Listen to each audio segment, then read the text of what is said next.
Stream on. Boom. There we go. I think the thing that people have to remember, even if a character dies, it's not an unhappy ending. It's just an ending, and it gets ready for a new birth of a new character.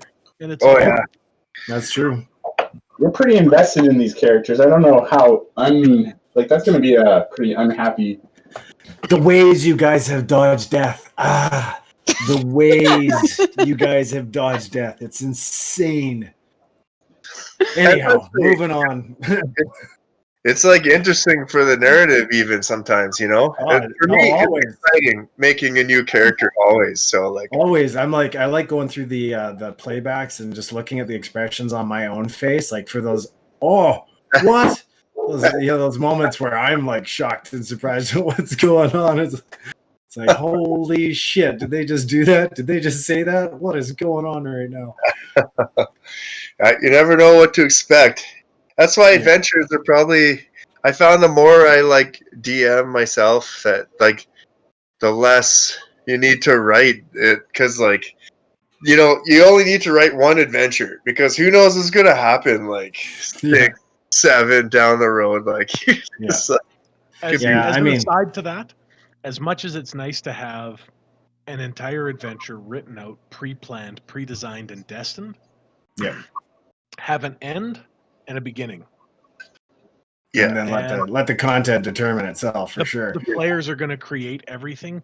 You have so much less to do. All you have to do is have rules of if they go this direction, if they go that direction. Yeah, I find like you don't even need to write modules as much as you need to write destinations. And then you just you let them just go wherever the fuck they want and let them figure it out from there. And the story just writes itself. Yeah, you said that from the start was just you had that list of locations, you were going to write a bunch of stuff for it, and that's your campaign kind of thing. That's very cool. That's it, yeah. I mean, and that's kind of like, I think how a lot of DMs that I've played with too, like, Ty, he writes a lot of the destination as well. Like he'll just write locations, and then everything else is really ad hoc and done on the fly, and it flows better that way. It's so much more organic. I try and put in some NPCs at least, though. You got to think of some good, like, the villain is just, like, key, because, like, if it weren't for the Joker, Batman would have, like, just, like, or no, I guess, who knows who killed Batman's parents? If it weren't for those bad guys, Batman would have just been, like, another businessman, like, gone to college. Yeah, you got to have those story connectors. And if they're not... But that's a part of the destination in the world.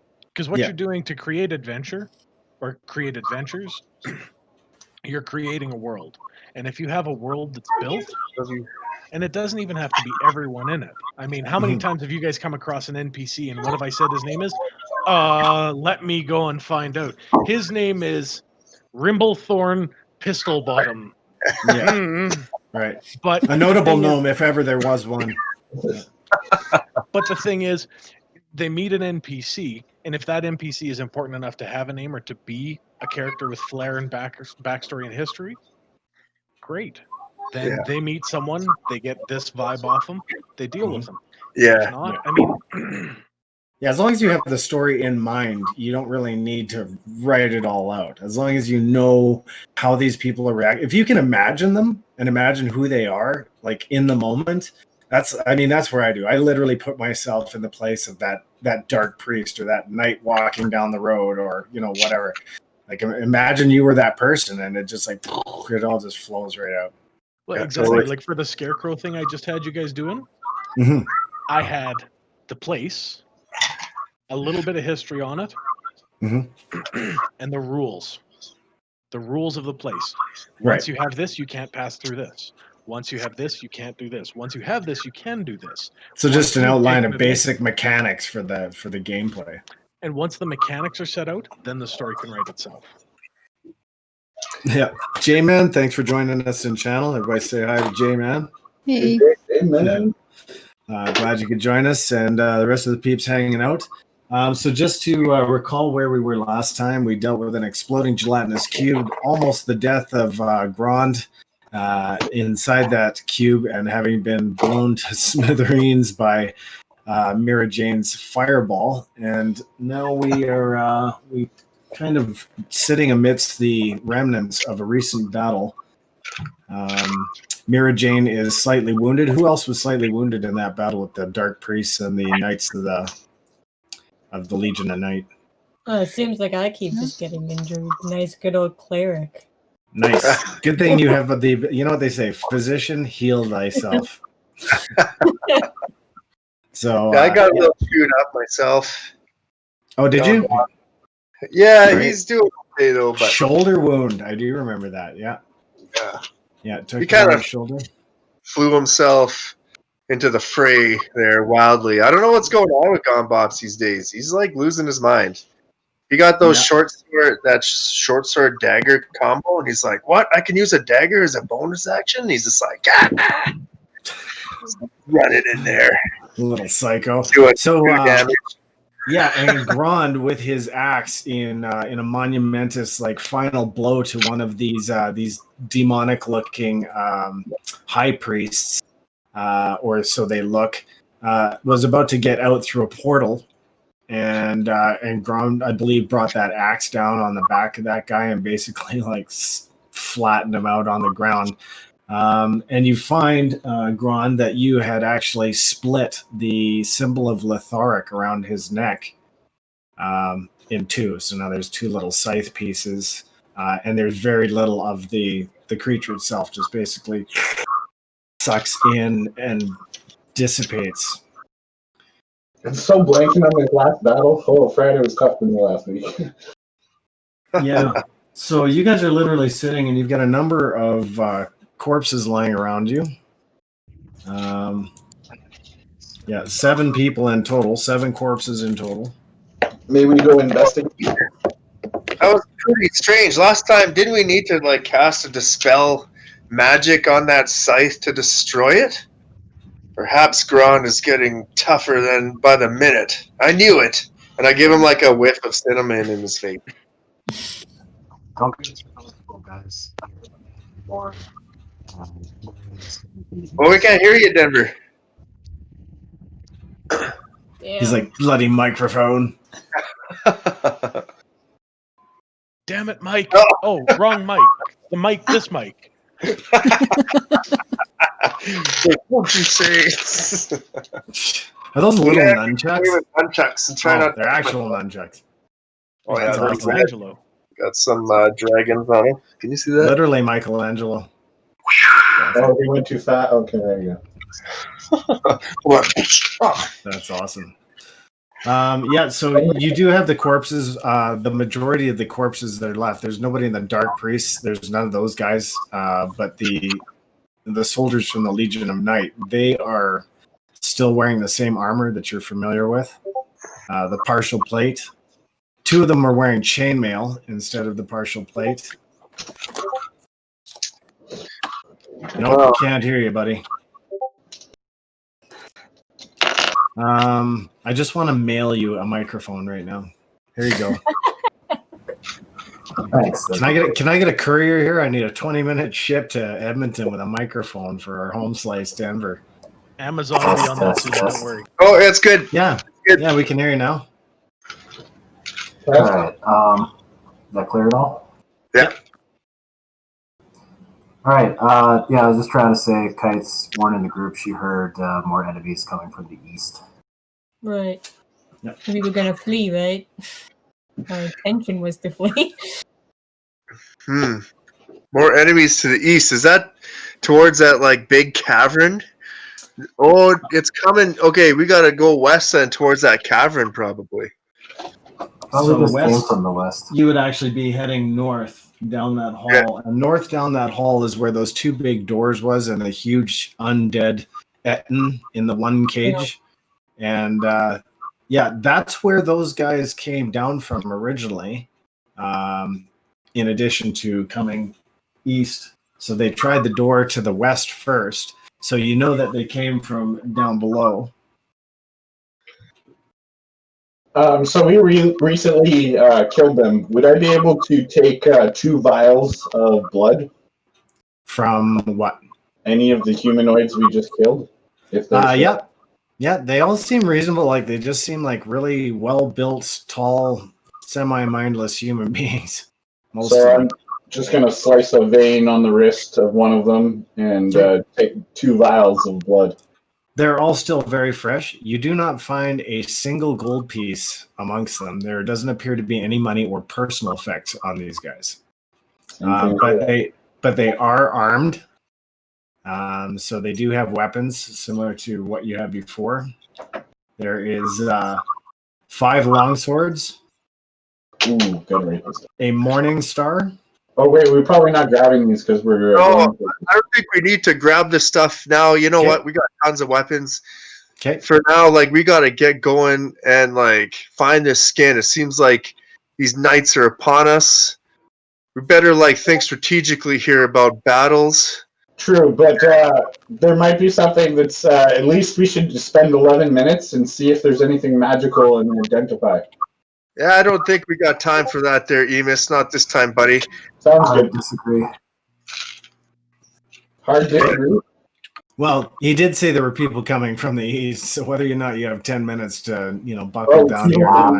Sorry, I was switching over to headphones. I missed that pt2. No, all good. Yeah. Yeah. So you got we hear people more coming from this direction? What if we ambush them?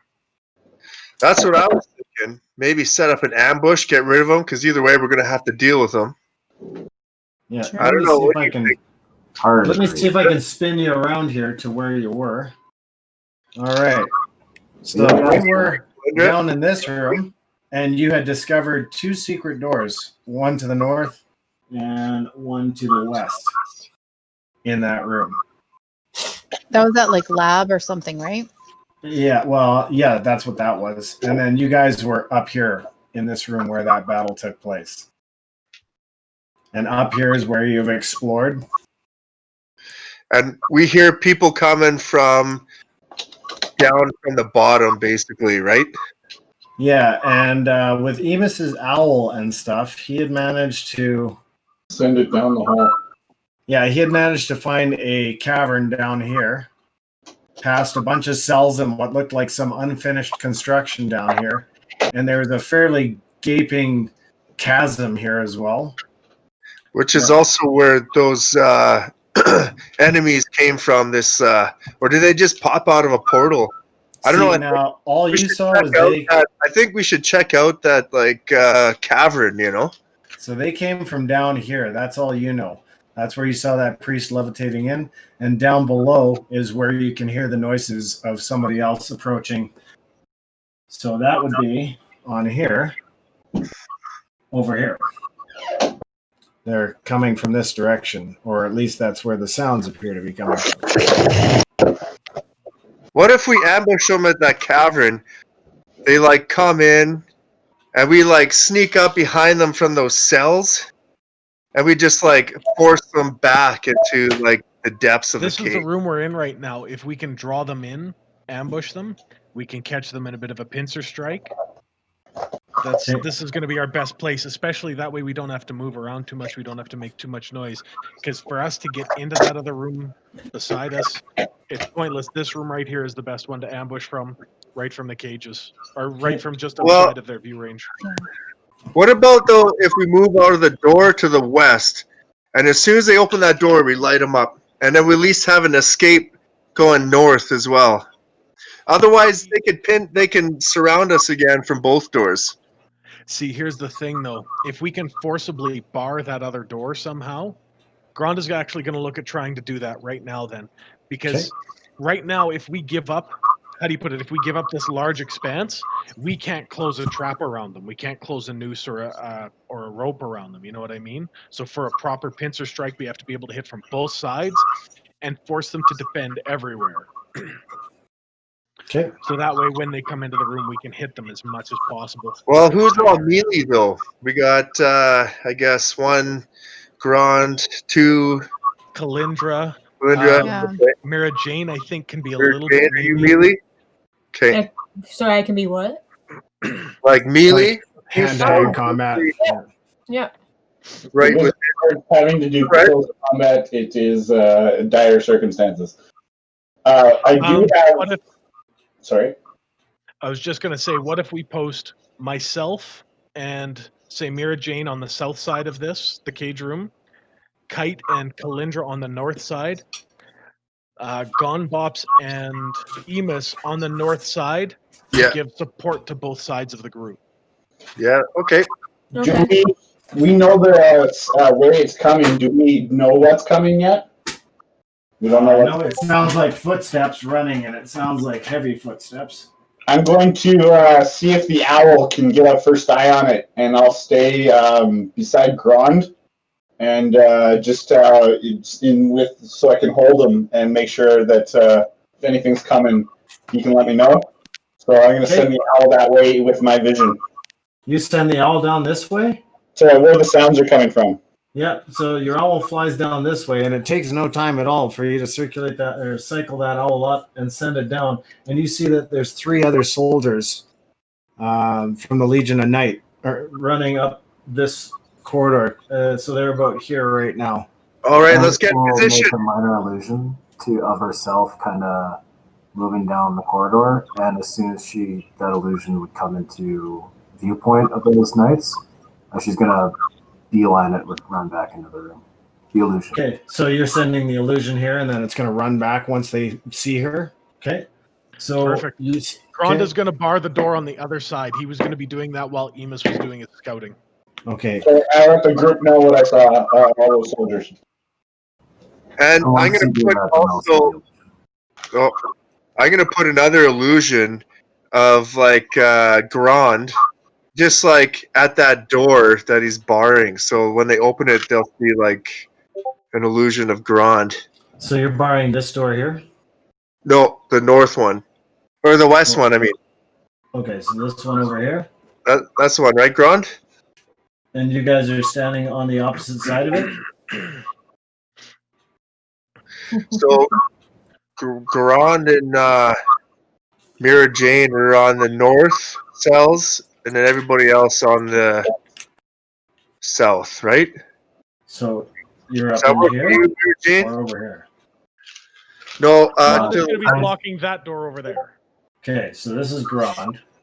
No, I'm on the inside. I'm doing my best to find a way of forcibly holding this door or restraining it or kind of jamming it, basically. Okay. So you're inside this prisoner containment room here. Yeah. And you're doing your best to hold that door. I have those halberds. The one is broken. So I was just going to see if I could try and jam that halberd in between the jam and the wall. And that way I would forcibly wedge it to not permit it to move. That way I can be inside the room but jam it still. Okay. Yeah, so it is long enough to reach just inside the door latch on the inside of that door. And sorry, Calyndra, where are you? I'm going to be kind of hiding around the corner by the where they're coming in with my daggers ready. Okay. So just hiding like against the wall so they won't see until. We're going to put fake Kite here. And real Kite is going to mirror Calyndra on the other side there. Mirrored, so nope. Sorry? So down at the north corner, exactly where Calyndra is. Oh, I see. Okay. Yeah. And Emus, where are you? Beside Grond. I still had to use them for my eyesight, so yeah. And Mira Jane? All right. Guess I'll be across on the same side from Kite. Okay. On the same side as Kite? No. Opposite? Yeah. Okay.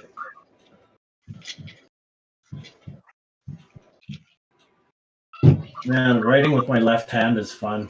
So there's MJ and Kite, Calyndra, Emus, Grond, Michelangelo. We need your Gone Bops. Where is he going to be? I'll just be to the south of Calyndra. Okay. So south.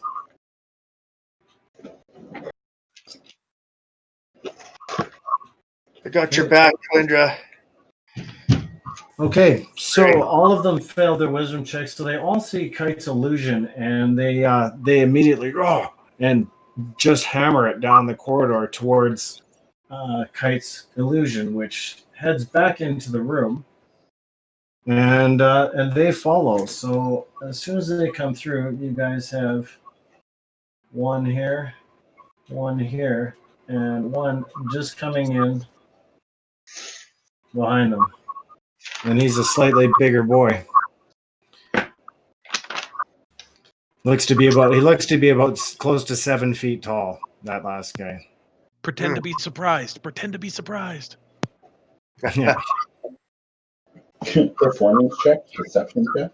Yeah. So immediately, you guys manage to gain advantage of surprise here as they storm into the room. Kite, your thing's going to disappear once she's in the room.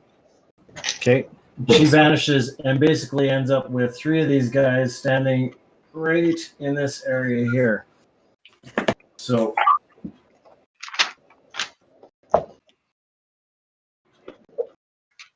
before they realize that the illusion's an illusion, and they turn around and they look like they're trying to pick targets. So you guys have a chance to act before they do. Kite's attacking on Soldier 2 whenever we do the initiative. Okay, so you're running up to Soldier 2. Let's just do initiative here.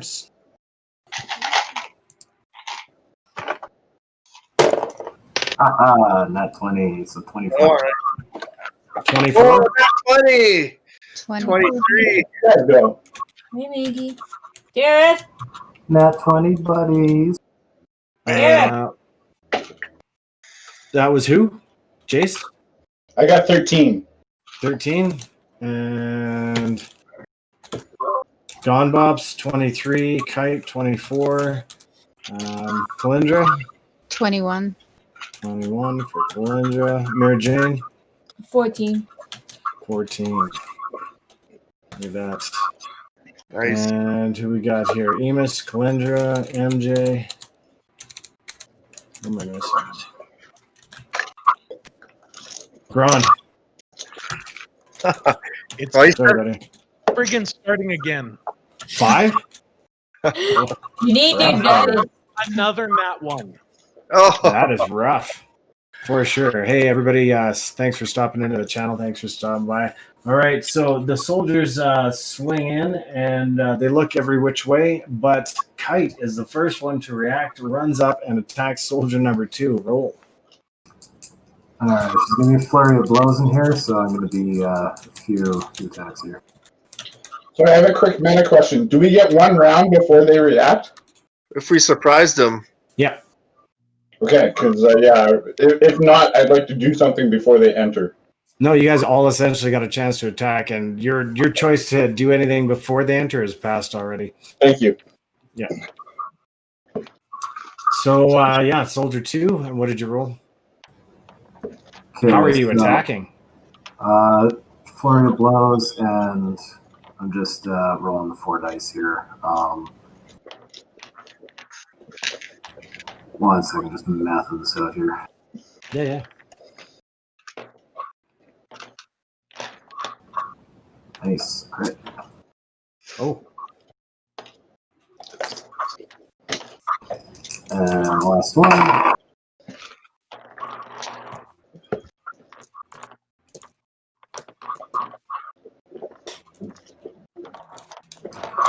Okay, does a 16 hit? Yes, it does. Okay, then she's going to hit on everything. She got 16, 22, crit, and then 21. Well, Nice. wow. That is crazy. So just whoomp, whoomp, whoomp, whoomp. Just blast into this guy with a flurry of blows, doing a total of. Okay, so the first one was 12 plus 6 is 18 sword hits. Almost gonna have to get like an on-hand calculator for Kite's moves now. She's just deadly now. A kite-chulator? Oh. Kite-chulator? Kite? I'm trying to work it out. It's Calculator?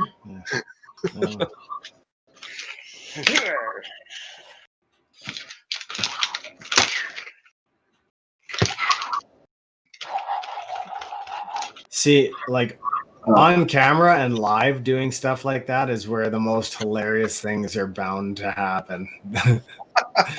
You're like, man, I've used these a million times. Nothing's ever gone wrong. But that one time on camera. Yeah. All of a sudden, it's just like Kite. Yeah. Gone Bops is just like. Just like the Afro Ninja, yo. Just like the Afro Ninja. It's like, well, you've rolled a 1 and now you've nutted yourself on the battlefield with your nunchucks. What'd you get there, Kite? With 2 slashes and 2 mighty kicks, she manages to deal a whopping 42 points of damage. Holy shit. Wow. So he's rocked back and clutches his gut a bit as he tries to brandish against the pain, but the pain is a lot of pain. She's going to expend a key point on one of those hits. He's got to survive DC 14 Constitution saving throw. That is a fail. He is stunned, my friend. Then, he rocks back, holds his gut, and is in fact stunned from the blow, from the flurry of blows. So he's gonna fail strength and dex saves automatically. Yeah, stunned from the blow. I don't know why I thought of Johnny Depp right when I said that. Is that weird?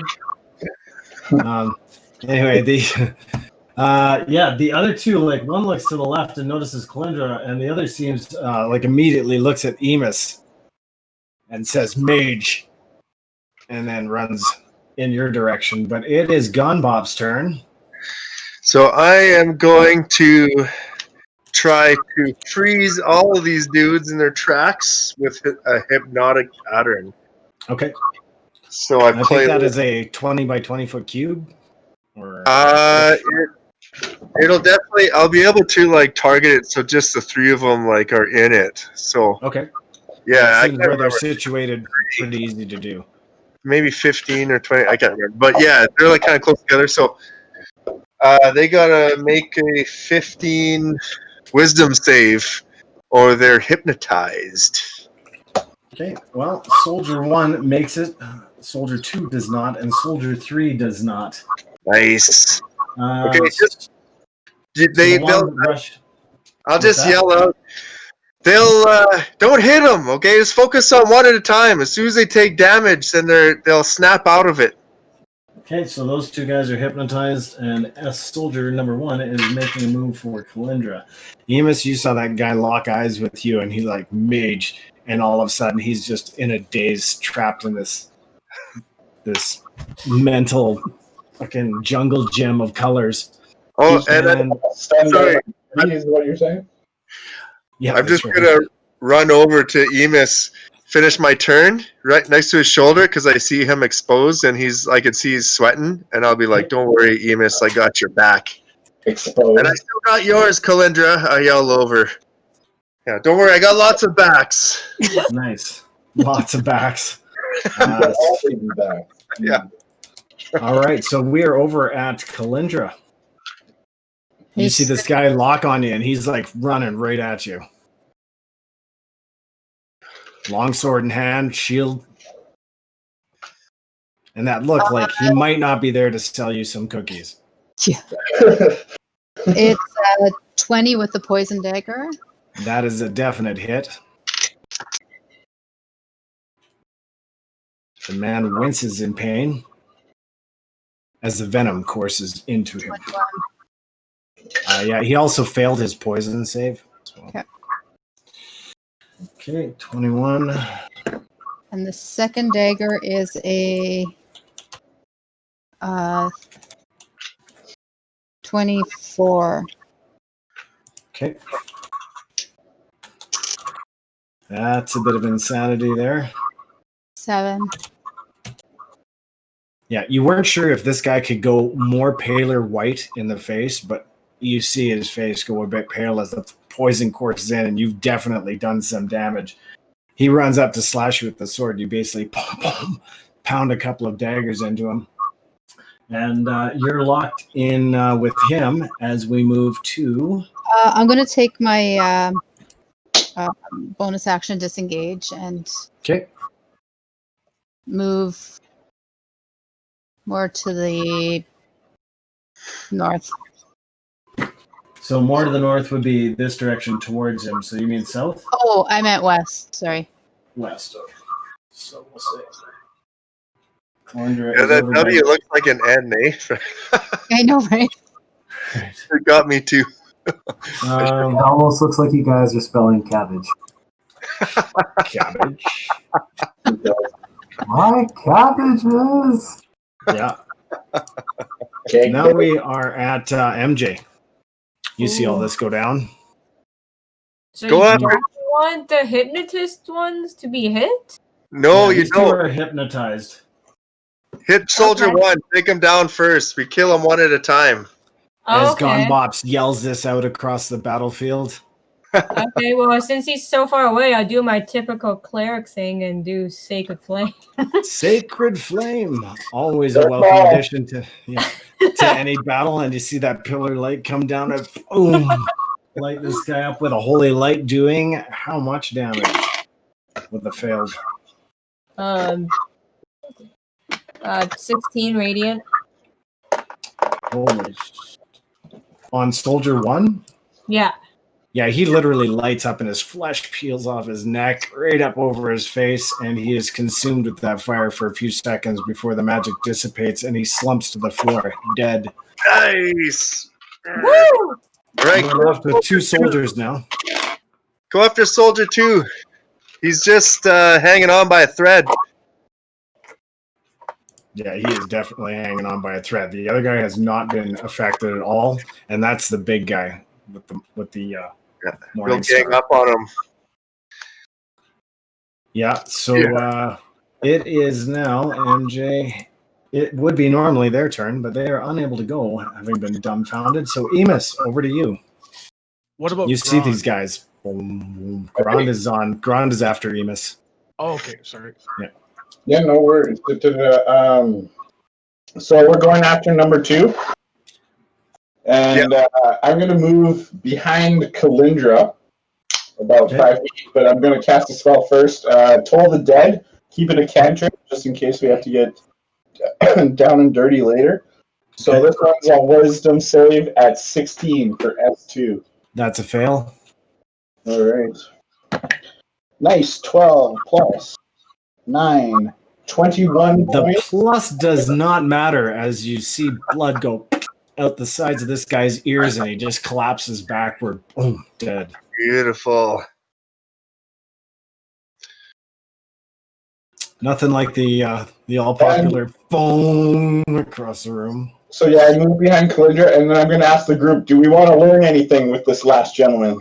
You can see that this guy he seems to be just caught in a daze. It's the funniest thing because he's like 7 feet tall of killer, whatever he is, covered with tribal tattoos that run up the side of his face, but he appears to be bewildered as if like a child staring at a new butterfly.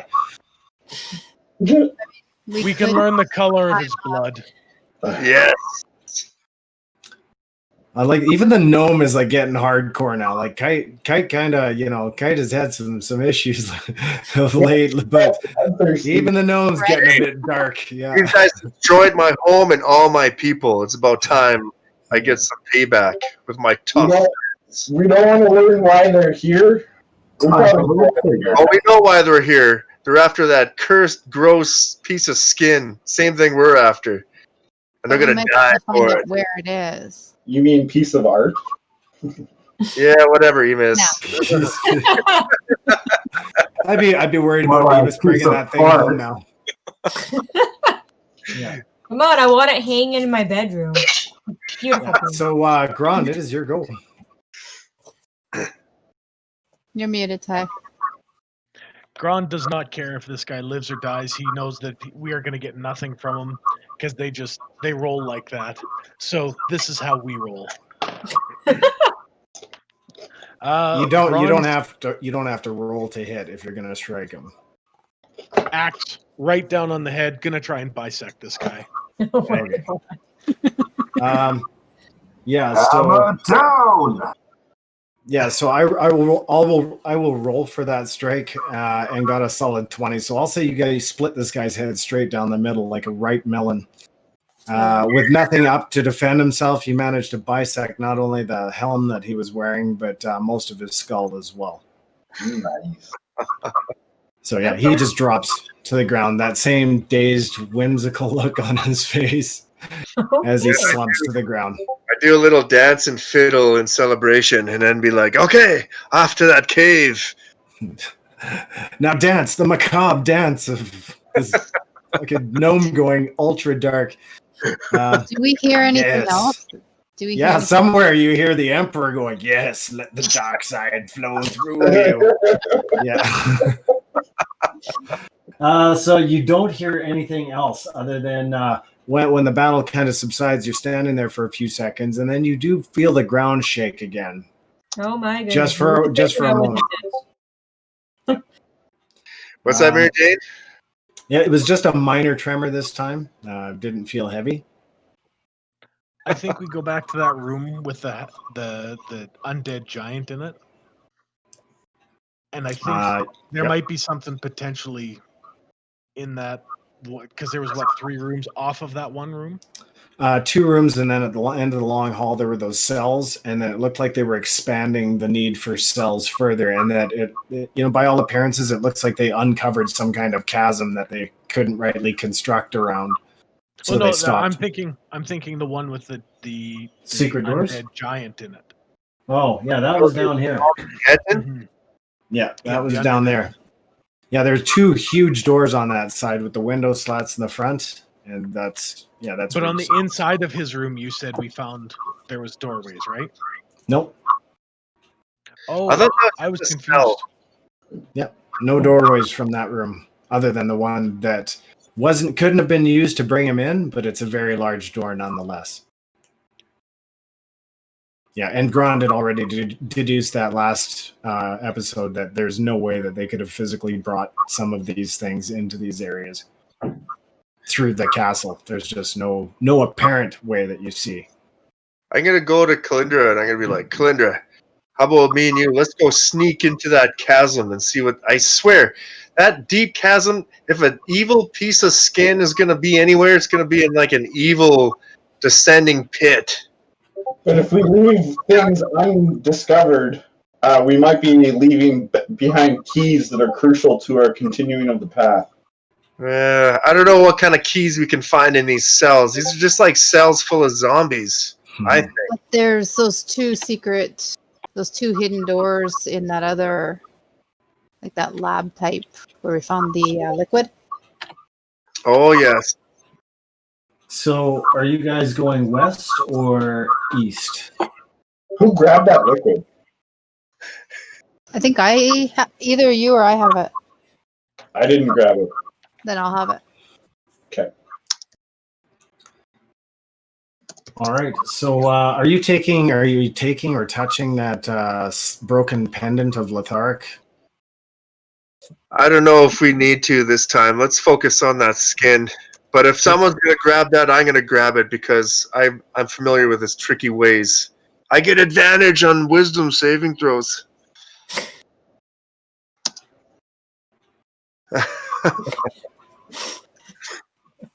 Okay, right. So which direction? Sneak down to the cavern, then? Or those secret doors. What does the team think? Mary Jane, what do you think? You got a holy sense about you. Right, with scattered brains. West or east? East. Secret door. East? Okay, so you guys head east towards the direction of those 2 secret doors that are located over there. Yes. Yeah. Okay. Secret doors are always fun and full of things. I gotta grab the brush. Is that all right with you, Kite and Emus? Grond? Have fun. Kite's sneaking her way up ahead. Yeah, I would ask you to sneak. It's just me and Calyndra. We got history, man, in those prisons. We stuck over all over hell and slayed all those orcs. Like, don't you made it out by ourselves together? You see the Kite that you were talking to disappear as a minor illusion. Right? Yeah. Are you wearing that ring? That black ring? Oh yeah, what did that one do again? I gotta check my equipment. It was like +2 AC in combat, close combat, in melee. Right, yeah, that's why I'm sitting at 18 AC. Hindsight, I was like, this ring's perfect for you. Does let her be a little more tanky, or needs a tank. Well, a wizard, if a wizard gets in close combat, it's already in bad circumstances. So I figure you running toward you. The other thing we have is, all right, we'll discuss it after this. But we have some more stuff to dole out. The poorly drawing pay the prison cells that you just left, just so you have a reference in the direction. And then you got to come down this corridor, open through this open door. And you figure that they came down here. When you arrive down here, you actually see that one of those secret doors is open. Sons of bitches! Dun dun dun dun. And it actually leads down another corridor with an arch on the right. And continues down and appears to disappear around a corner, and there appears to be a suit of armor affixed to the wall, sitting on a pedestal right here. And as you guys come down to about here, you see that there's in fact a door here. Well then, I want to inspect the armor. What's that? I want to inspect the armor. Okay, so you go down, you inspect the armor, and find that it is most likely there for decorative purposes and has been permanently affixed to a metal rack that's mounted to the wall. Now I'm a sad panda. It's not my stuff. Is it? How's the condition? The condition is old and rusted, very, very severely pitted from the passing of time and the moisture in the area. I think we should wet this secret door closed, so like nothing else comes through here. If they're running through here to get towards something else, it seems like this is backtracking to me. Maybe let's check this other secret door and then like go check out that cavern. Okay. So where are you guys going? Oh, great. I'm just asking the group here, like. Okay. I think that going under the arc would probably dangerous, but good idea. I can, if we want to set traps, or not traps, sorry, alarms for doorways. If things maybe. Just that would take 10 minutes, right? There is a door on this arch here. It's just wide open. What does that other secret door reveal? I'm going to open that one too. And try and keep in mind that this room is approximately 20 feet by 60 feet, just for size reference. 60? These halls are generally 12 feet to 14 feet tall and about 10 feet wide. Wow. Big. Yeah. So you have a door here, and then you have a secret door here. Or you have the around the corner down here. Do we hear anything on the other side of the door down the hall here? Do you hear anything here? So you're going to press your ear and attempt to listen. Roll me some perception.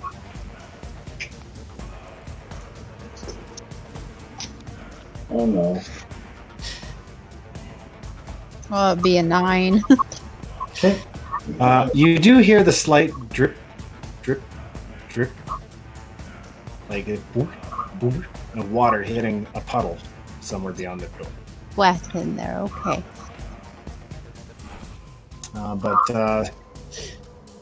Actually roll me an insight check.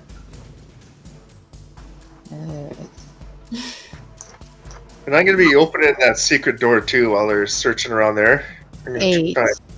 8? Cover the ground. You full on, as you press your ear to the door, it moves slightly, and you can like see right into the room. Oh, do I see anything? You see that it appears to be an old and disused bedchamber of some sort. Like it was once a richly appointed bedroom with a 4-poster bed, what would have been, you assume, very nice dresser and nightstands, but everything is just, moldering piles of what it once was. There's not even a sign of a mattress on the bed, and most of the bed parts have, rotted into a state where you wouldn't even want to touch them, let alone, strap a mattress to them. So but look, moving. Not unless you open the door full wide to have a look. Then you can possibly see if there's anything in there. Is that what you're doing? It's already open. Okay, you actually open the door, and it appears that looking around at the floor and everything, where there's a lot of like grime and stuff on the floor, it doesn't appear that this room's actually been stepped in a very long time. There's a small puddle up in this corner of the room. There's a small puddle in the corner of the room. And from the ceiling, there's a large crack in the ceiling, and you can just see water dripping down. Oh boy. I'll do search the room while there. Yeah. Okay, investigation. And you can roll with advantage if anybody's helping you. I'm going to open that secret door on the north there. Over here? Yeah. Opening that secret door, you see that it leads down and that there appears to be a small stone archway on the west side of the hall, and that there is a suit of armor at the end of the hall, similar to the one that you saw on the other side. While the group was doing all this, Emus will be sitting in that room with the door and performing a ritual, just to get it back in where I can have glow eyes to see what we're walking through. So 11 minutes, if I may.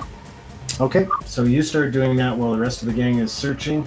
Over here, Bops, you see that stone arch on the left-hand side, and you can't really tell, but it seems to be some kind of stone effigy carved into the wall, but you can't see from your vantage point having just opened the secret door. And at the far end, like I said, there's another suit of armor there, although this one appears to have been holding a halberd at some point, and the halberd staff is just, there's rotted bits of it in the gauntlet of the knight, and then the halberd piece, the blade itself is on the ground, slightly rusted and obviously in a bad state of repair, but that's what you see. Okay, and I'll just sneak around the corner and see down that archway while Calyndra investigates the room up there. Okay, so as you go down here, you see a fairly ornate stone carving in the wall. It's a huge circular, something similar to what you had seen on the glyphs and the wards in the house previously, back in the day. So something similar to that pattern where it looks very ornate and magical. And there appears to be 6 slots, 6 ring-shaped slots. Oh, okay. Well, Emus will probably lose his shit over this wall, so I'll go make sure I talk with him about this when he's finished his gambling. Okay, so you go talk to Emus. Over here, Lynette, you rolled an investigation check, and it was 21. You find absolutely nothing of interest in that room other than the moldering remains of some fine furniture and rat droppings and a puddle. And several rocks which look to have been once a part of the ceiling above, but now you can see that there's a fairly large crack running through the ceiling up in that corner where that puddle is, and that the crack is actually quite enormous and may have been letting water down here for quite some time.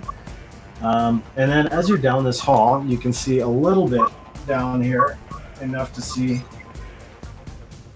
that there's a door there that is half ajar. That appears to lead into a room beyond, and there is a source of light emanating from that room. Shit.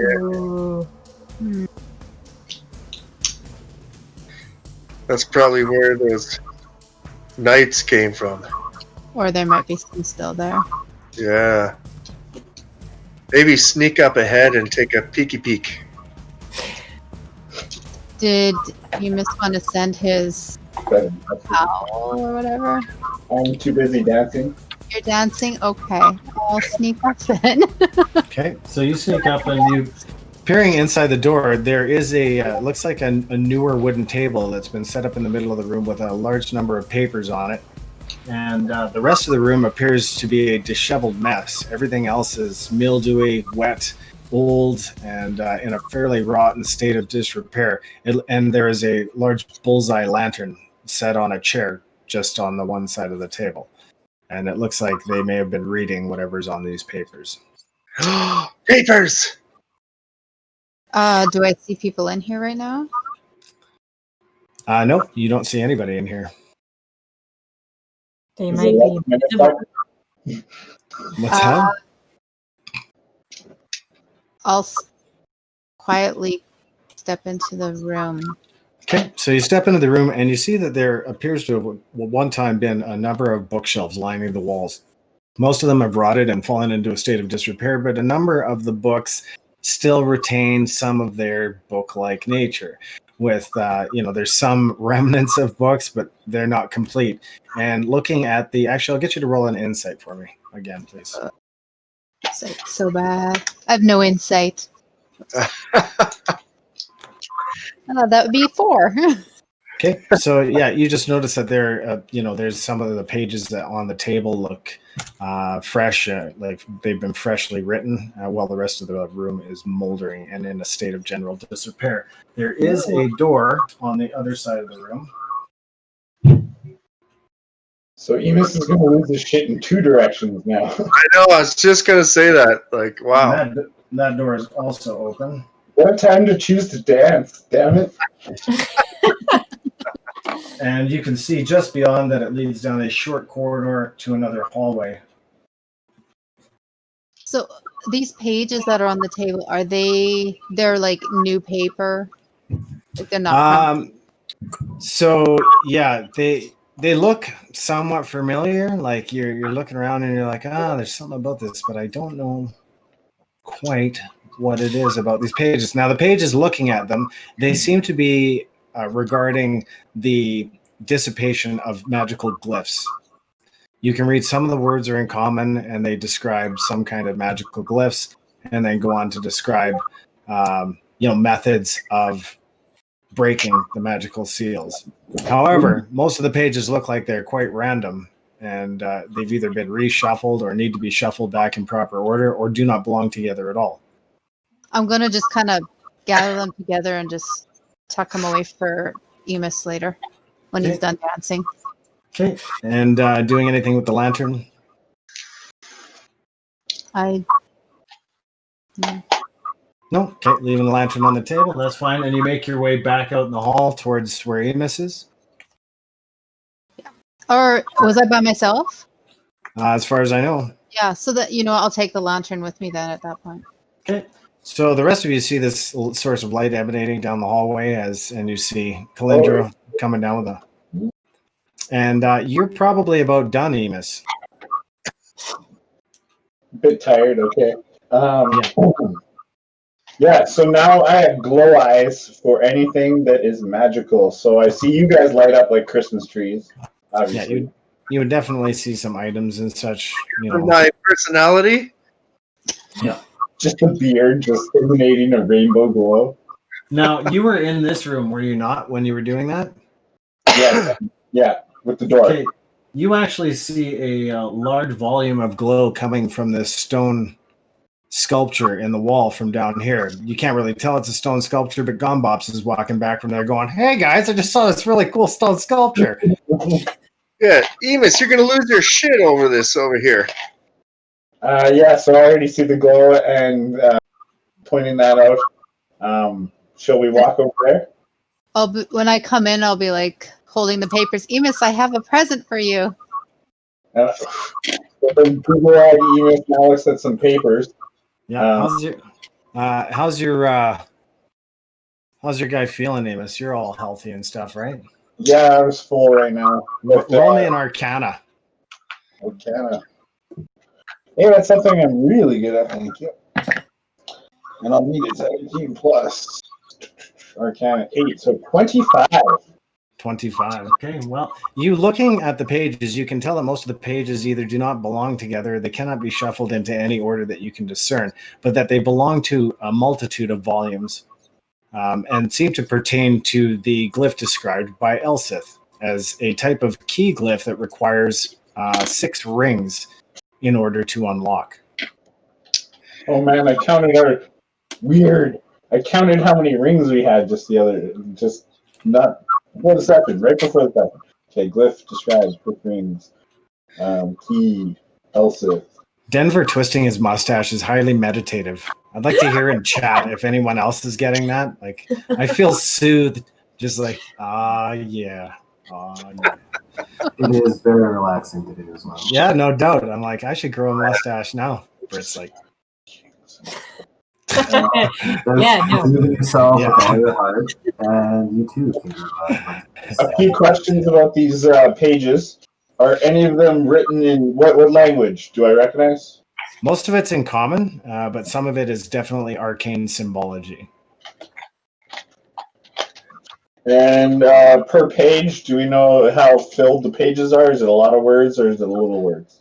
It's a variety. You can tell that there's like different arcane inscriptions and stuff and methods of either disabling or assembling a lock of such nature, but it's very difficult to tell from the scraps of information that you have. They obviously belonged to other books on the subject. All right, so I will ask the team about that in a second. Then I ask Bops about what he just saw. Can you describe it? Or should we just go see it? Yeah, let's go see it. Okay. We're off to see the wizard. So I'm going to click, get these pages all in a line to be able to shove them in between a book of mine. My journal, not the spell book. I might have to do that. And then I'm going to take a poll to the group saying, hey, should I spend some time just trying to organize this to learn something, or is that something I should do in a long time in bed? So you only have approximately 27 pages of information, and the vast majority of them, while some of them appear to have been from a similar tome, the pages do not follow a sequence, and most of them appear to be from separate tomes. Approximately 5 different books you would guesstimate from the pieces of information you have. All right, so that'll take me quite some time. So yeah, just shove them away, and then when the time comes, maybe we'll need them in like 2 seconds, I guess. Yeah, maybe give them a read. They might have something to do with this wall. And how many rings do we have anyways? Like, this wall's interesting. Yeah. These rings are going to be something far more important than what we have here. It was just a weird coincidence that I was looking at how many rings I'm currently wearing. I gave one away, so I don't have a full set, but I have some rings I'm wearing. Yeah. And one is magical that I know of. One ring to rule them all? No, that I have. Kite has a magical ring. I have one magical ring, but that last one, I don't know what it is. Elsith gave it to me. I haven't checked it yet. Here, let's do that one Elsith gave to you. I can never say his name. Elsith. Elsith. Elsith. Yeah. And put it to the wall. Okay, first I check it. Looking at it, is it glowing? Oh, it's glowing. It's like the entire thing radiates with magical energy. Okay, so I have detect magic on. I don't have identify. Just letting you guys know on right now. But yeah, Elsith magical. Okay, thank you. Yeah, put the ring near it. Those ring slots, maybe. See if something happens. So we have 3 total. 3 rings total. Kite has 1. I have 2, and I have an amulet. Also from some of those rings you guys did identify, though, correct? Yes, all but Elsith's ring. Everything else was identified. Mine is a minus for lesser demons to attack me, and Kite's is a -2 in melee. Right. I think a -2. I have to check that one. So are you doing something with this stone sculpture? Okay, so Gombots is 1 vote towards touching it with the ring. I want to. I'm number 2. I'm pretty sure that is one of the 6 keys, and we have to find the rings of the other owners to kind of break in. Okay. MJ, are you wearing any rings? Probably not. I still have yet to find anything of myself. Sounds good. So yeah, so we got 3. That's 3 votes to touch it. So I'm a 4th vote. We're gonna touch that one. Try and see what slot this ring fills. Not touching that one. So you're holding Elsith's ring up to this thing, or trying to put it in one of the slots? Fill in a slot. Well, okay, so put it in the slot yet, because what if we leave it there and then someone else comes with 5 rings? Then I don't think we'll leave it there. I was just looking at it like, hey, no. Okay. So you hold Elsith's ring. You hold up Alice's rings toward the effigy, and it literally flies out of your hand and snaps into the one place. And you hit, and you see a light blue light go around the ring and then fade out. Kite, do you want to try your ring and my ring? No. Well, we got to know how many rings we're looking for, though. I guess there's Do 6 it with slots. confidence. They're not gonna lock in there. We have to I'm find going to take off my lesser demon one just to try. Maybe Kelly's thinking ahead that far because that was a long time ago. I just narrate, man. I don't write this shit. My ring and just hold it up to it, see if it's like the rare earth magnet that ring was that just went. Okay, yeah. So you hold that ring up and it has absolutely no effect. Oh, can you hold a fist maybe and just like put it on and see like closer, and to see when it goes. So you want to come between the ring and its target? You want to like. I'm gonna tell this ring no. There goes your finger. I'm just wondering. Definitely took it off before that happened. I don't want my severed finger to pop down. So are you going to try and remove the ring that's in there now? Fingers grow back, right? So now you said the whole wall's glowing to me. The whole wall is glowing, yeah. Okay, am I noticed any embossing, inscriptions, engravings? Yeah, you notice a shit ton of them, but you can't identify any of these markings. You've never seen a magical seal, lock, or door like this before, not in your life. Shit, but it's all magic. I relay that to the group. Do you just like turn to him and like, derp? Hey guys, so see that? Basically, I think Grond was right. We need 5 more keys. Yeah, 5 more? None of these, I guess. Sith only gave us like 1, right? Yeah. Because that's the only one he had contact to. Yeah, so the other ones, we just got them on random other locations, I guess, not connected to this, hey? The good part about this is maybe they're not further than we are. Like, this had to stop them, right? So I think we are ahead of the game in that sense. Can we remove that one ring in any way, shape, or form, Kelly? Well, that's what he set the trap for. He's like, "Hey, is anybody going to touch this?" That's not setting a trap. I'm just asking. You said like, are you going to try and remove the ring now that it's snapped? Probably not. Keep it there. Kind of gives them the head start. Grond, just try with the mage hand first. Like I can try with my mage hand if we all. Yeah. Your mage hand actually dissipates before it reaches the stone. Grond will try and reach the wall just gently to remove the ring. Something has to. Okay. Your fingers are a little big, and it takes a moment for you to get a grip on the edges of the ring. And there's a bit of a magnetic pull, it feels like, and then the ring just comes away free. Oh no! So I give it back to Emus. Keep this somewhere safe. So I won't even change the finger I had it on. Yeah. Okay. I'm assuming the only reason they would have come here is because they were going for him in the first place to get his ring. I would assume they've got the other 5 rings. Oh shit! How well did we investigate those bodies, especially that leader dude, the 7-foot big dude? Yeah, let's go investigate them. Well, I'm gonna dead bodies. We go deep, so I'm gonna investigate every little. Kite, can you and Calyndra go and loot them quickly? Yeah, and I'll let you guys know when I where I found the lantern and the pages. There was another hallway down. Okay. Is the lantern magical, Emus? Oh, lantern's not. No. Okay, and Elsith's ring is magical, right?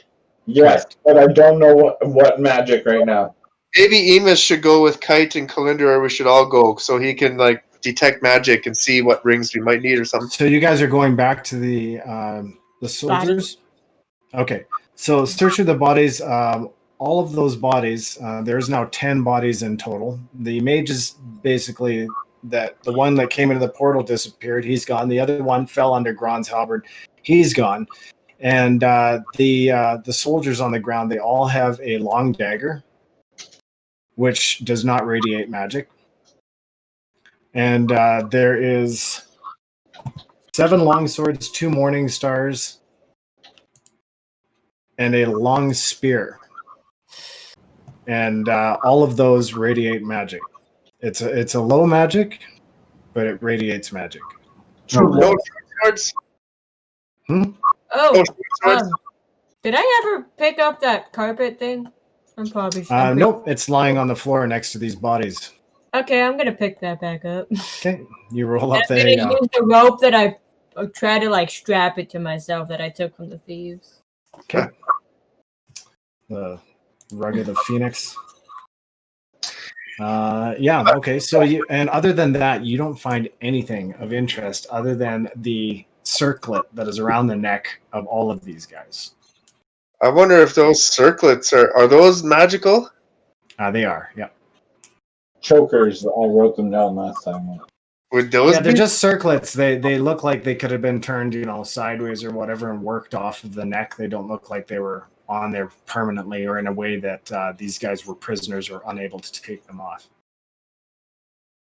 Yeah, they're probably not. It's basically a round half arc with 2 metal balls like on either end of them. Like those magnets. Okay, yeah. Okay. I don't trust those things. I let the group know. So I'm gonna get you to roll insight for me, Emus.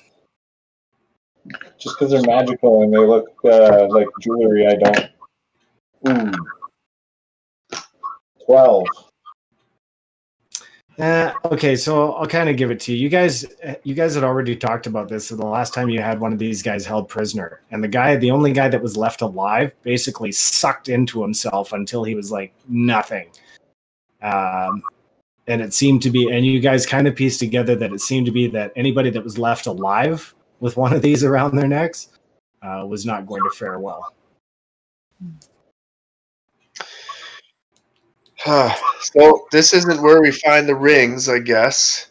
You guys feel another shake. This one a little bit heavier than the last one, but not as heavy as the one you'd felt, an hour ago. I think we should just quickly go check out that cavern and then maybe head back towards where Calyndra went. Maybe we gotta search this whole freaking castle for rings, or maybe we'll find these evil dudes with the rest of the rings, slay them, and take them. So you have this door that was open down in the hallway here, the suit of armor that was over here, the effigy on the wall, the sculpture you just dealt with, and then you guys are back in those prison cells, just probably a 30-second walk from down the hall from that undead Etten. So let's have a little party discussion here for like a minute. Okay, I'm gonna sip a coffee here. Yeah. And see what we want to do. Let's see, everybody give their opinion of the situation, because we're kind of at an impasse, I think. Don't know where to go. We have to find rings. Yes. Yes. Okay, Kite, why don't you tell us what you think first? Is this actually you, though, or am I talking to an illusion? You'll never know. She gives just kind of like a sly smile. I agree with Emus. We need to find these rings as our top priority.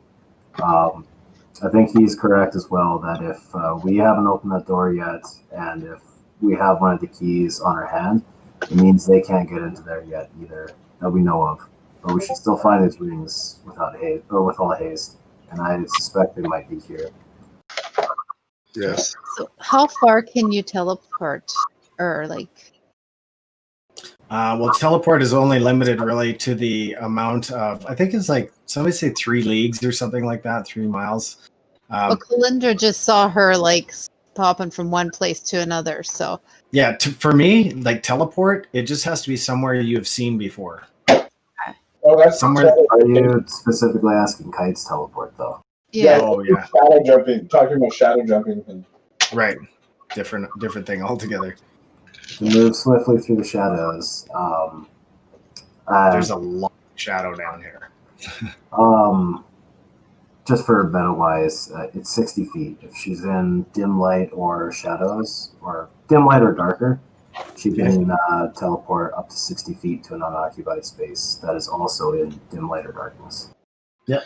And you've got dim light and darkness virtually everywhere down here, short of the wide swath of light that Calyndra's bullseye lantern is casting.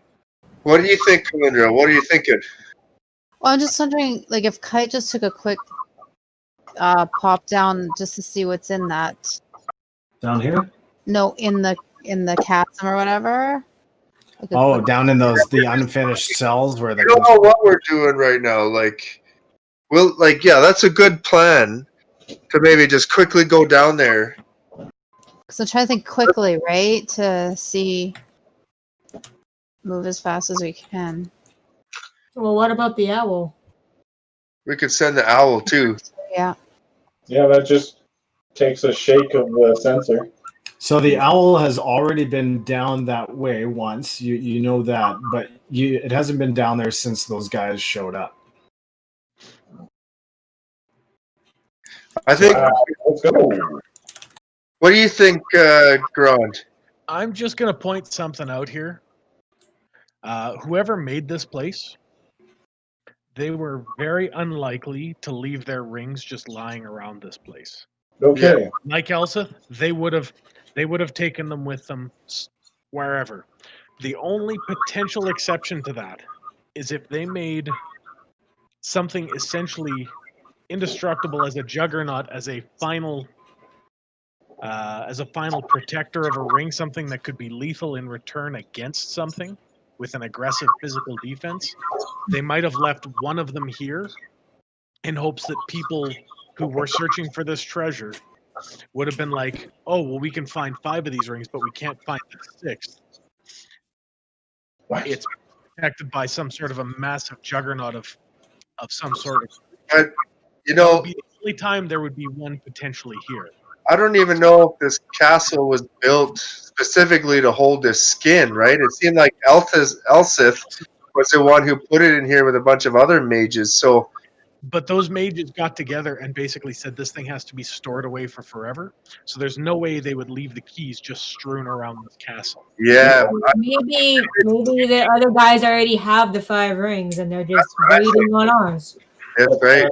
Because it did say that the priests of Calyndra, and so, like, there was a whole bunch of priests in on this ritual to make the keys.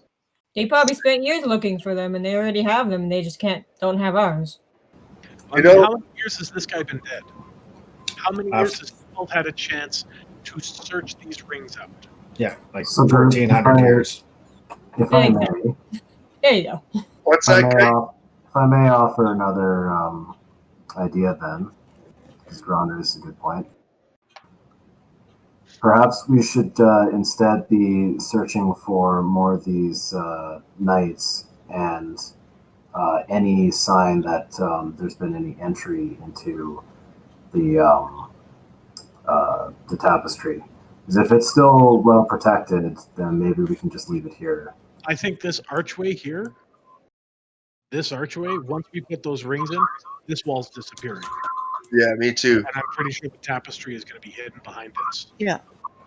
I just got to search around here to find more of these knights then. Is there any way we could hide this secret door? Because obviously they haven't been in this room yet, right? Illusion. Maybe. How long did it last? Only a minute. Oh, okay. Unless we have more powerful illusion spells, but... No one can shape stone? Strange question. Without this ring of Elseth, no one can get past this door, correct? Yeah, we don't need to really hide the secret door if we have the ring. Would it be stupid to destroy the ring? Or destroy the door if we can. I don't know. Yeah, can we put a cave in of the corridor? I just posted a picture of the map in channel for you guys, so you can see the areas you have explored. The owl is the only thing that's been down towards those unfinished, like where the chasm is up near the top right.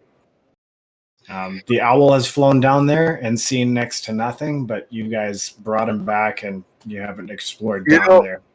I think all I'm saying is maybe just check out this big area where the black is to see, just in case there is a ring here. Who knows what's here? I don't know. But at least we can check mark that off and then go where Calyndra came from to find the rest of these knights, maybe. Well, I'm interested in the Etten. I mean, he may have been made here, but he's here for a reason.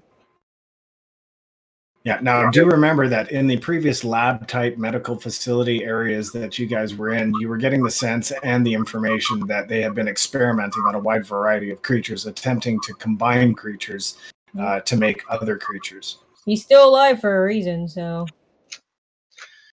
So why don't we go travel down to see this last little dark patch? Maybe Emus, while we're on our way, you pages. Maybe there's some information there on where these rings could be. And then at least we've like covered off that base. I think the wall is fine as long as we have Elsis ring. What do you think about that? Yeah, but I'm thinking each one of those priests that was involved had a separate ring kind of thing. Mhm.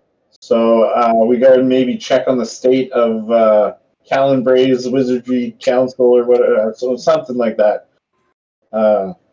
This is the room where the papers and the table were, and this is the hallway. Check that room that was ajar when we first entered the room. The door is ajar. Calyndra looked in that room but didn't investigate in that room. There were papers on the table. She got the bullseye lantern, and then she just bustled up the papers and immediately got them in Emus's hands so he could try and make some sense of them. So do I recognize the word Atriel from a language or a place or person? Nope. Okay, because we still have that. Do you mean Acriel?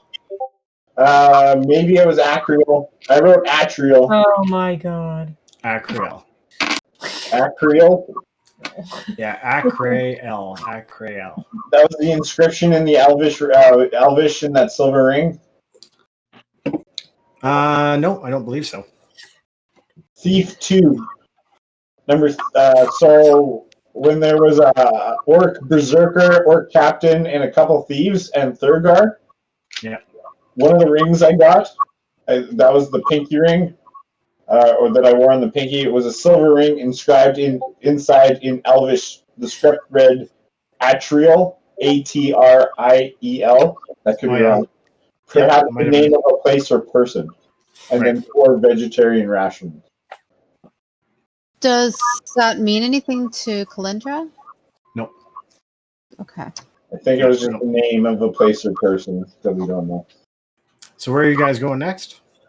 Chasm thing? What's that? Black chasm thing? Black chasm thing. So yeah, you guys make your way past the door to the Etten, and as you're coming down the hallway here, I just need a perception check from whoever's in front. Probably not. You can roll up with advantage as the rest of your team. I just need one of you guys in front to roll for me. 18 nats, so 20 total. You notice that 30, there's 20. You notice that where you had previously seen wall. Let's see, how can I do this? So leading to the cavern, when you guys previously seen wall, you see that there is a slightly ajar secret door on the right side of the hallway, opposite from the door of the Etten and whatever that second door is. Right between those two doors, opposite hall, you see that a secret door has been pushed slightly ajar. Wonderful. You also feel a light breeze coming from there. Oh, muted. Muted time. Beauty. Use a little muty. Folks. Sorry, I thought people could hear me before. So let's crack that door. Okay, so here's where the Very carefully. Here's where the other door was. This leads down towards these cells.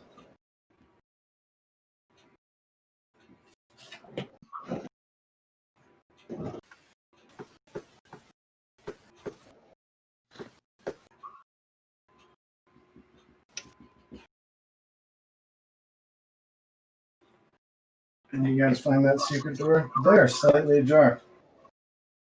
It leads down to what looks like is another secret door that has been left half ajar. And you feel that same gust of warm, somewhat rank wind blow against your face. And as you come through that secret door, you enter out into a hallway, and you see that there is a giant iron-bound portcullis set into a stone archway with elaborate carvings on either side of it. And the door appears to be the portcullis appears to be forced up, and there's approximately 3 feet of space between it and a large stone support wedged underneath it. Looking north of the hall, you see that it leads down that way. So, and here's where that portcullis is. And there is, like, behind the portcullis is a huge, like, wood. It would be a door, but it just comes down straight from the top. Some kind of really thick iron-bound wood gate. And both of those things have been forced upright, and there is a huge stone block underneath them, holding them up approximately 3 feet from the floor. Do we think there is something or someone inside of here? I'm going to remind the group of what Elsith told us. So this was the first time before he kind of switched his mind in the tavern after he was... But he said, we must get it out of there, mask our presence, and search deep within the bowels of the castle. If they read his mind and gained knowledge of doom follows. So I don't think we're in the bowels of the castle yet. Hey, Jose. Glad to see you. Thanks for dropping in. Everybody say hi to Jose. Hello. That's our esteemed Alchemy Interactive SACT map maker extraordinaire. Thanks. Yeah, thanks for dropping into the channel, buddy. Yeah, so you've got this portcullis here, which is slightly forced open, and you can't see, like, it unless you peer underneath. Somebody's going to have to stoop down to look beyond. Oh, look. You'll look Just beyond. keep Kite away from me. Okay. At the I don't end, think you can kick down a portcullis. looking down at the end, you see what would have been a stone arch, but the sides of the passageway appear almost to have been melted outward, as if the stone itself was turned to liquid and then re-solidified. There seems to be shards and bits of broken wood on the floor here. And it's very dark beyond. It's like, even with your eyes focusing in the darkness, it's very hard to see what lies beyond. There's a bit of floor, but the details at the distance, you're not quite able to make out. You're going to have to get a little bit closer. I'll head closer and look down. Okay. You descend a slight ramp into the quarter below, and a wash of humid air drifts across your face, carried on a breeze from elsewhere. A low moan can be heard from somewhere further on, the wind, perhaps. A massive section of this wall appears to have been melted apart, dissolved by acid or magic, something perhaps. The edges of the whole of the wall are smooth, almost organic in appearance. It is not the most troubling sight, however, for beyond the stone wall there lies an enormous gaping cavern, where likely a room once stood. The cavern begins as a slightly box-shaped room, roughly 50 feet across on all sides, with the northmost wall cut short, as if a giant bite were taken out of the room itself. A slightly larger tunnel beyond appears to extend for several hundred feet to the north, and appears rounded out, and there is something slimy, a residue of some sort, coating the sections of the wall in patches throughout the area. A breeze from somewhere farther down occasionally rushes through the room, offering brief respite from the humid dankness of these lower halls. So it looks like there was a room in here, and that the entire room itself, whatever was in it, the composition of this room, something's literally taken it right out. Well, And there's a huge gaping tunnel beyond. Is there any slime or anything on the bottom of the tunnel where we'd be walking? Yes, there is. It looks like there's slime in various places, as if there's either something algae growing on the walls or something crawled across the floor, leaving a trail. The halberd that I've only got the halberd head of. Yep. I'm gonna touch that to this stuff, see what happens. Okay. Let me just shoot you guys another map so I can show you what you saw. Anything glowing for the wizard?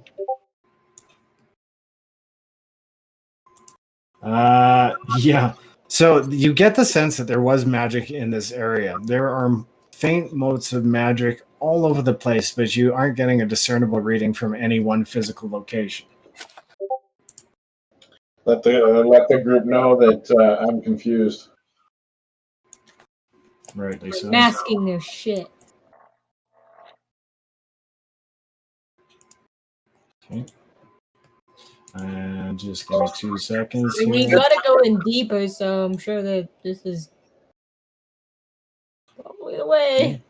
Definitely going deeper. Yeah. I got a bad feeling about this, you guys. Does anyone have earth? This whole castle gives me a bad feeling. Oh, nice. Nice. All right. That So- is distracting on so many levels. Right? And so you guys basically entered into this room and you see a long, here, let me just shoot this picture into the, I wish there was a way to show everybody in chat this, like to paste this message somehow into Twitch, but so there you go. You open that room, and where a room once was, or something once was, that is no longer. And now there is this huge circular cavern. And you notice there's no stalactites or anything, that it looks almost freshly dug. Does it This look is like correct. someone might have drilled through it? Thing? Magic Roll, tell you what, roll me an insight check. Who's got the highest intelligence here? I have the Emus? highest intelligence. 15. Okay, Emus, roll me an insight. Insight is wisdom. Is it okay? So I need you to roll me an intelligence check. Okay. Yeah, investigation will work. Yep. Boom. 23. Yeah, that'll do it. So you kind of figure it looks as if something massive burrowed its way. Something massive and slimy created this cavern. Oh god. Kelly, I asked before, like, if with the slime stuff, did it do anything to the steel halberd edge? So Nothing. It's not acidic. No, and it didn't really like goop off either. It just kind of, stuck to the edge of the blade and moved aside. Didn't appear caustic in any way. It didn't move at the touch, did it? Nope. Not like a green. So slime creature. you guys know what slug slime on a lawn looks like first thing in the I morning? was just thinking maybe this is a worm of some sort. That's what this looks like. Yeah, but what worm goes exactly for the room that you're looking for and then just decides to leave? One that's conjured magically. So this might mean if they have a way to burrow through this cave, they might have a way to circumvent that door. They're like, looking for that key. Let's just. While you guys are talking, there's another sudden shudder, and parts of the ceiling actually you're clattering down as just a couple of rocks seem to fall from the outside, as if the structure in this area has been compromised. Emus's hat's gonna raise 2 inches off his head and then fall back down. He just got an idea. I think this is the whatever creature is making these burrowing, taking these rooms out, is also making those sounds, and then that's getting closer to their destination. Oh, they can't get to the doorway, so maybe they're trying to go through a different way. Yeah, and they have that magically conjured, basically Tesla tunnel guy that drills things. So yeah, we need to kill the worm. Make them stop and then run, I guess. But yeah, I think that's the creature, and they're getting closer to their destination without us. Here's another possibility, guys. Just going to throw this out there. If they didn't get into this castle from the top, the worm dug its way here, They used the tunnel that the worm built to access, and that's how they got past the portcullis. And this was their access to the whole place. So maybe we should venture further in. The only thing If we that go stopped back- that logic, there's one thing. When we stayed and investigated the rooms, it was getting the sound was getting further away from us. My other thought is potentially once they find what they're looking for. Have you guys ever heard of sapping the walls? Sapping the walls is a military. It's a military procedure to degrade the foundation. The wall to erode a foundation to destroy a building.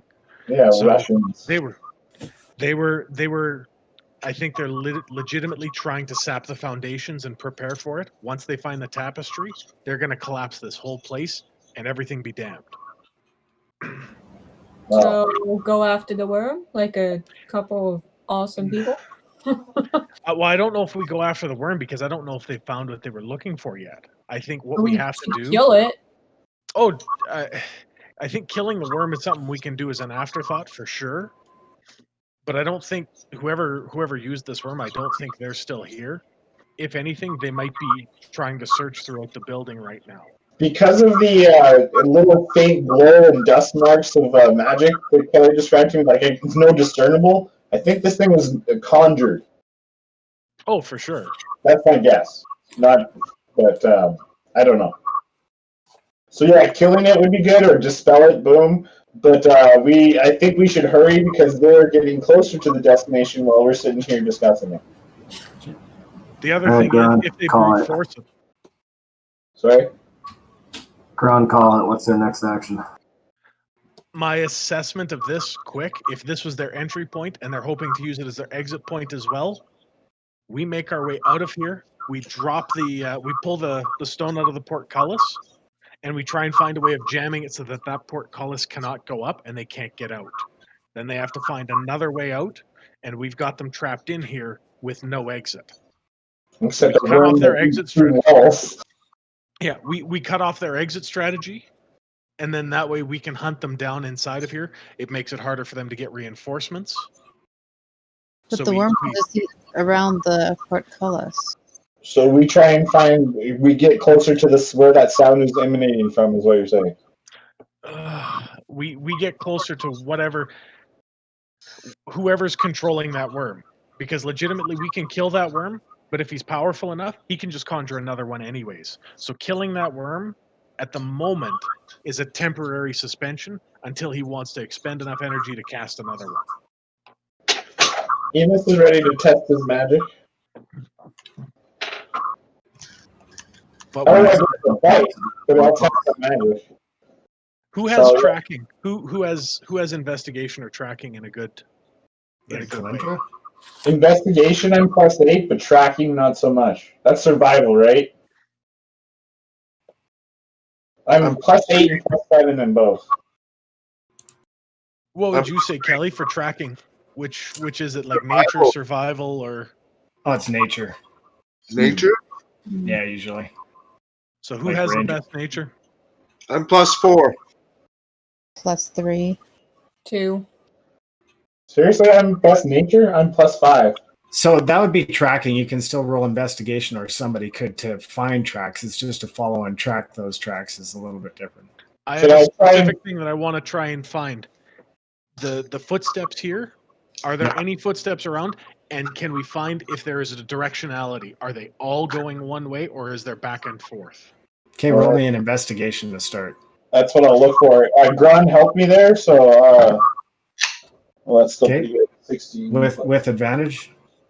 I'll just see if I get higher than a 16. No, 13. 16 +8 is 24. Okay. You actually find absolutely no tracks beyond the entrance over here. Probably the dudes that, can hover above ground.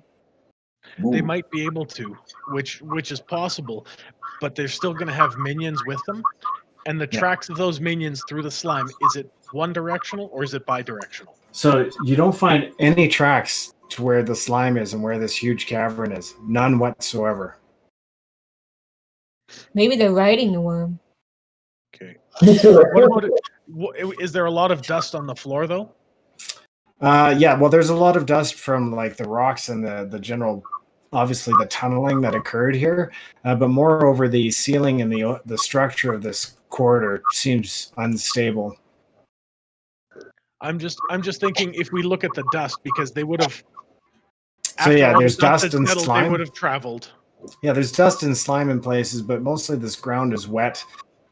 Clay, loam, that kind of stuff around here. So there's not a whole lot of dust. Okay. Are we leaving tracks? Yeah, you're leaving, temporary tracks that either fade in the moisture or on the stone. They don't really show up for very long. But There's what about grime on the hallways floor around here? Yeah, so you definitely find there is footprints of all kinds. Most of them appear to be from large humanoids, male. You would guess from the size of the feet. And there's a few trailing wisps where something was dragged, either something cloth or a bag or something like that. Beyond that, you don't see any way to track those tracks further into the tunnel as opposed to down here where they appear to go up this way and down this direction. How about I send the Owl Scout? That's a good idea. Okay. So you form up your Owl Scout? Yeah, just a swing of the sensor, a puff of prestidigitation in there, and lights up and gives me my smoky raven. Should we go raven or owl? It's up to you.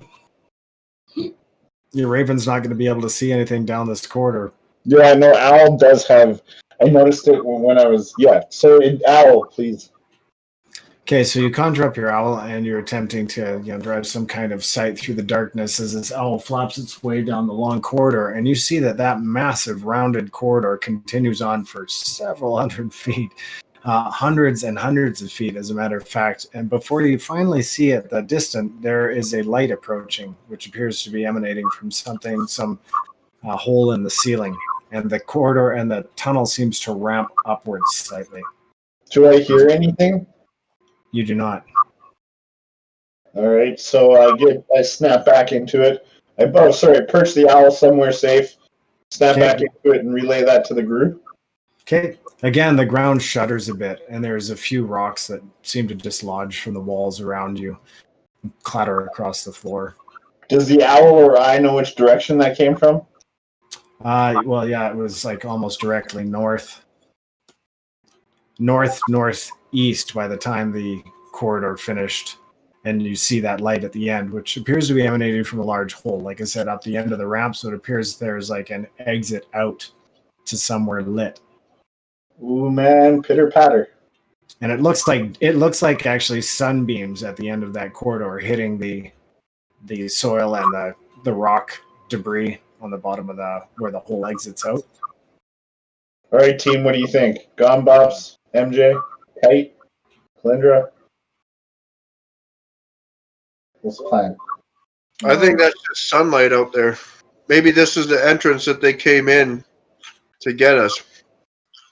Yeah, now this is probably, I'm going to say close to a kilometer, this tunnel. Oh, shoot. I can only get that sight within 100 feet. Yeah, well, you caught the tail end of that light and the sunbeam shining down on the debris at the end of the corridor, and that's as far as you went. That's crazy. Okay. So it looks like the worm went that far. What is everyone thinking? And you can see a part of the midsection of the corridor is a little bit widened, where and the twists of slime in the floor give you the indication that something may have turned here. Oh, I feel like going through the tunnel to follow it would be the quicker option rather than exploring the entirety of the castle while it slowly breaks apart. Yeah, I don't want to be in it when this worm finishes its circle of the foundation. No. I mean, if we take a full-on run through this tunnel.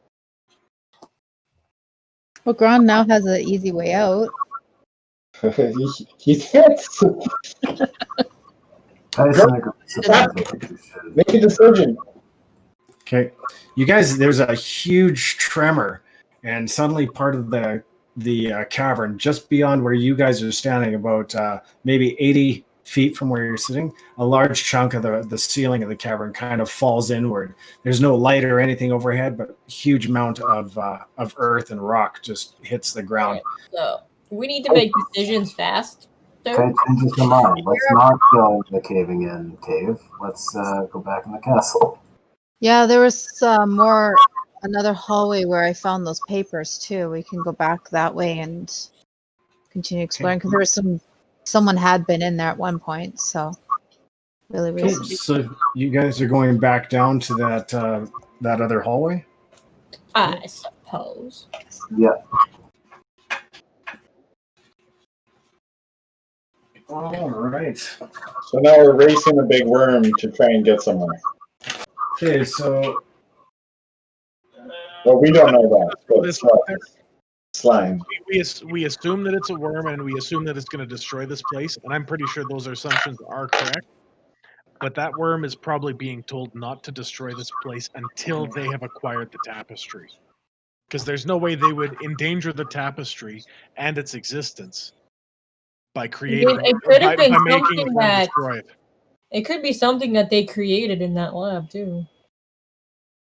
So here's the room where Calyndra was which appeared to be a bed chamber of sorts.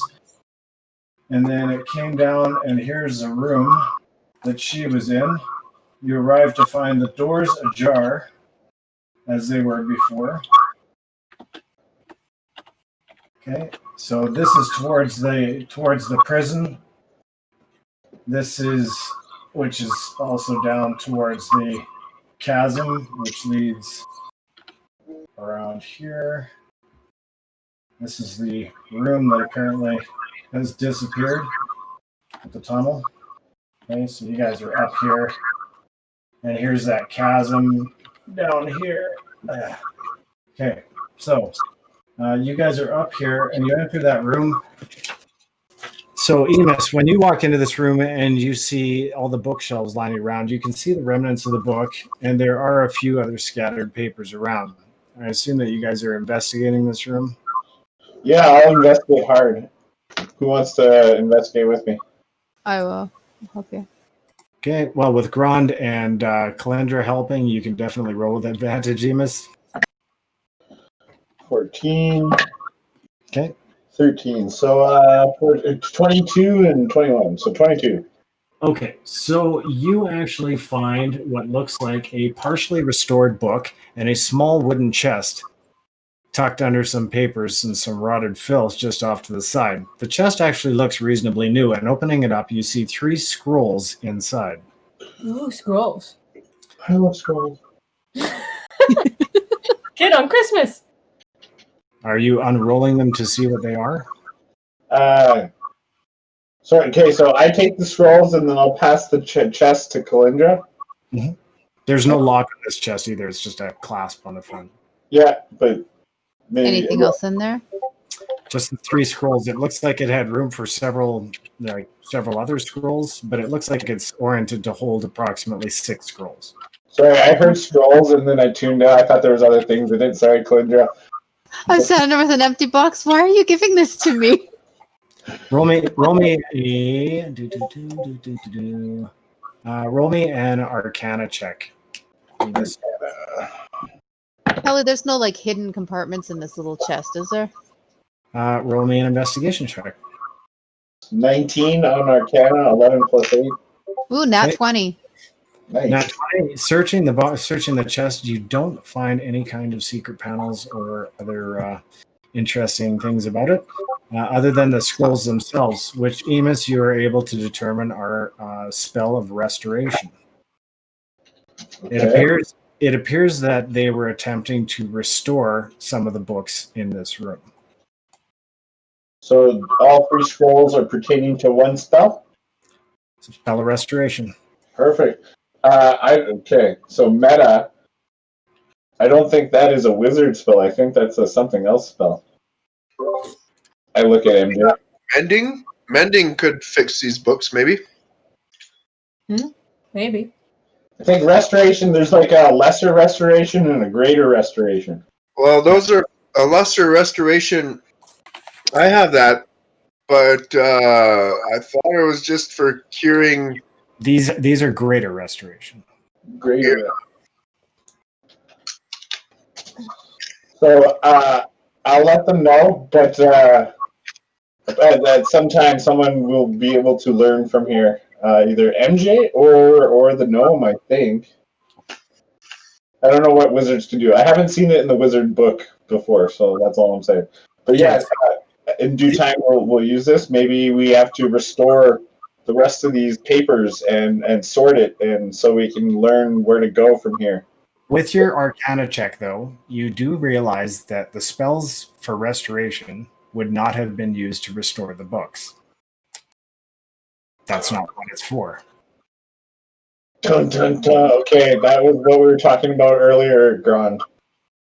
Yeah, okay. Oh, no. Oh, no. All right. What was that liquid we found used for again? Probably part of the... Emus has an idea, but he's not sharing it yet. He's privately spoke with Grond about this exact thing before. So you call it, Grond. I'll go either way. Don't. You're muted. I hadn't even said anything yet. I'll just tuck these away for now. Yeah. And the hallway leads off to the north. Stepping down into the hallway, you see again a suit of armor affixed to a rack on the back wall to the east, and you see that the hallway disappears through an arch and around a corner this direction.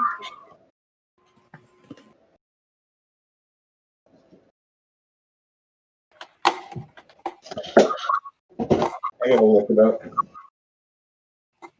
Okay, and continuing down that hallway. Everybody's having the sideline conversation, side chat. Maybe.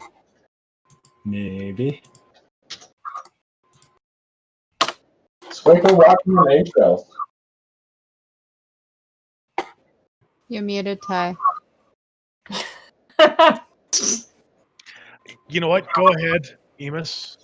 If someone can cast that, do it. Okay, so my gnome friend. I believe this is something you could read eventually or use eventually. It sings a song, and then I whisper to him, it could probably restore MJ's memory. Oh, really now? Just like whisper. Whisper. Yeah. I'm gonna send a message though. And right now it's ignorance is bliss, and if we don't know that she is a potential target, it's less for us to give away. That's a Schrodinger's cat thing right there. I don't know. What did you say about using mending? Mending on the book. No. Greater restoration can restore her memories potentially. It can restore tremendous volumes of stuff. Like it's an amazing. And to the monk, I'm gonna say, hey man, I this is a special type of I deal with dead. I don't deal with a living. I don't heal you. While you were talking, there was a fist or a handprint right across your cheek. Okay, so even better at the side of this hall, the monk. You guys see a door. Wait, you can't have greater. What type of monk are you? None of your business, wizard. Sexist jerk. Have it open. It's only druids, clerics, and bards. Okay. And there you go. Do we hear anything at the door? You do not. Although you are getting a familiar sense of direction. And Emus, you kind of point out, since you're walking around, that door seems to open up into back towards where that stone round carving was in the wall. All right, and Matt explained that to the group. Okay, I'll open it up. Yeah, you open it up and you see that up ahead here, it connects to a secret door on the back of where that suit of armor was, which is right where that magical circle was in the wall. So the tunnel just connects up via a secret door to the other passage that you came from. If you have a look in channel, I posted a map that's the complete. These are beautiful, by the way. Oh, thanks, man. I get the sense.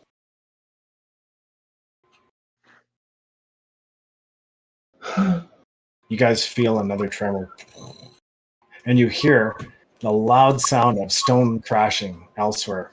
Hard to discern from where it came from, but you guys heard some more stone crashing down. There's a definitive thump, boom. I feel the time slipping.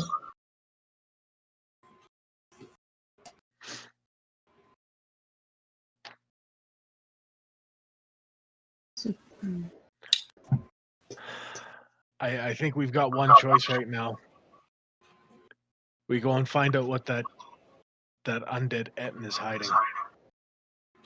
Undead Et, and then, or there's that chasm. There's a chasm, yeah. And from, I don't know, bowels of the castle, going down seems to be the way, not laterally like these, I don't know.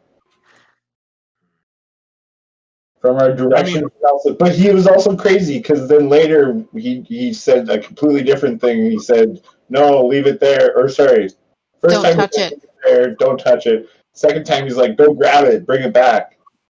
And I was like, "What?" Just make sure it's not gone. You want to go beat down that Etten and see what it's guarding? Yeah. Okay, so I think there's going to be secret rooms there. I think there's going to be something there. Okay. Yeah, that's like that. Let's go. Heading back up towards the Etten's room, you can hear the creatures still lumbering around inside and peering through the little slat in the front. You can see that he is, in fact, still chained to a metal bar in the center of the room. But How that he has close enough. Can you get to the door? You would figure about 10 feet. Can Emus see anything magical in there? Emus, you casting your spell?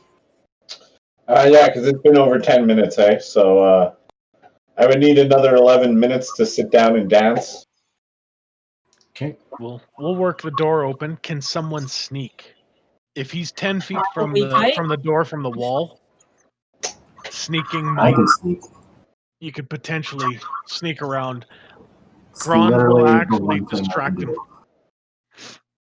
I think Batman can do this, so Kite? Or I'm sneaking. Okay. Sneak we'll away. Crack the door. We'll crack the door, and Grond is going to try and... how fast is this thing? Can I try and gauge some movement on its speed? It looks slow to you. It's a lumbering mass of undead flesh.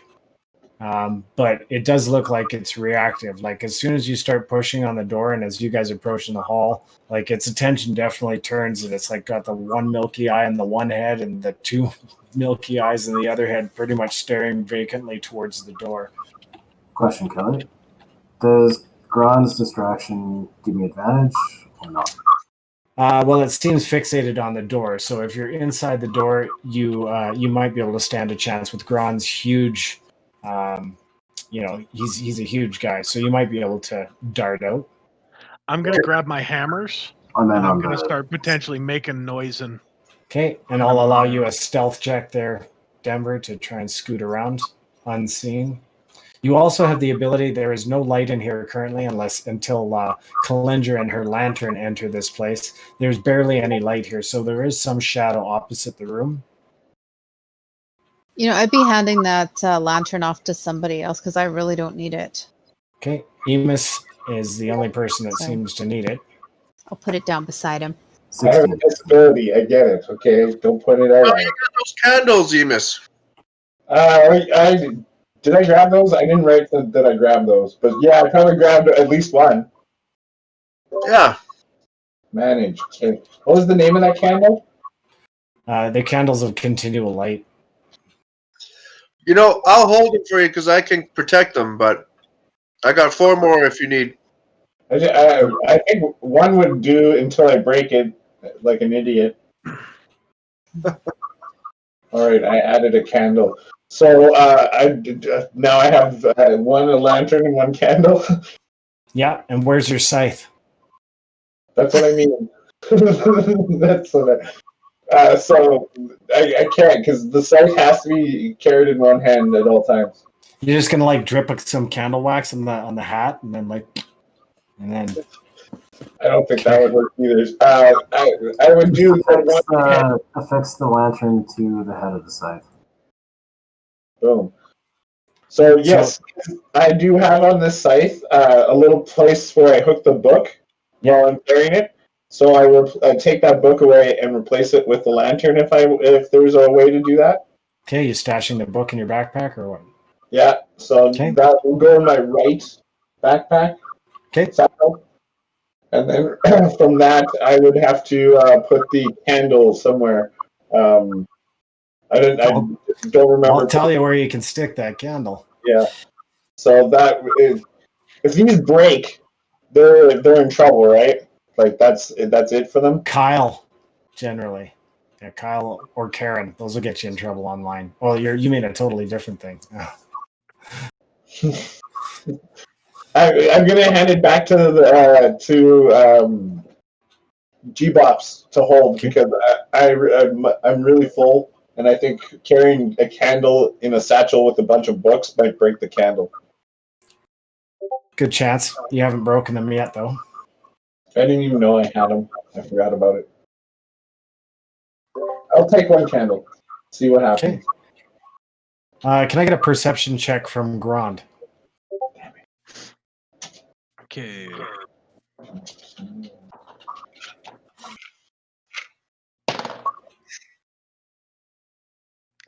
It's not too bad. 13.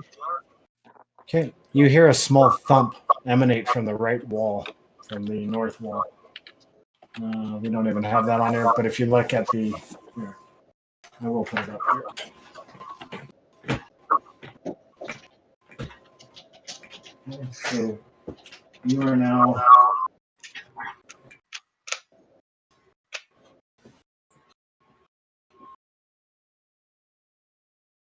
You hear a thump coming from here. Yeah.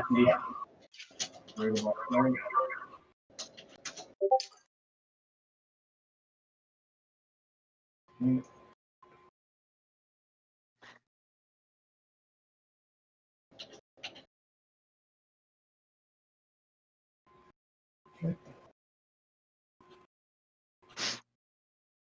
Kelly, I'm going to go look in the door next to this room. Is there anything in there? The door next to this room? Yeah. Okay, so you slide the thing open. It's very dark, but you see some kind of something moving on this side. So you're just not quite able to see over towards this edge, but you see something over there. You can't quite make it out. I'm going to send a secret message to Kite that I heard a thump from that north wall. Okay. I'm going to let the group know there is something in this other room here, too.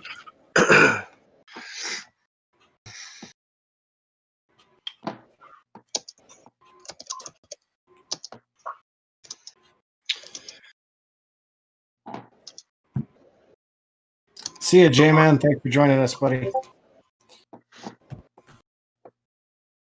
So can Kite, can I try and convince Kite to go and inspect that wall? I guess we should inspect all of them, but... You can. Yeah, I'm just waiting for you guys to, waiting to see what I see. Okay. Yeah. You inspect the wall, but you do not notice anything. You're able to skulk around the Etten, who's lumbering around the center with his eyes fixed pretty much on Grond at this time, and the door. Now you're able to skirt around, and you hear some kind of thumping towards that side, but it's very faint. Very faint.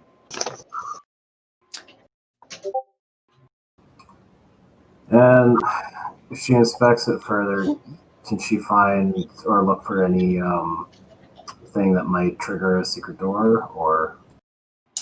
Investigation, please.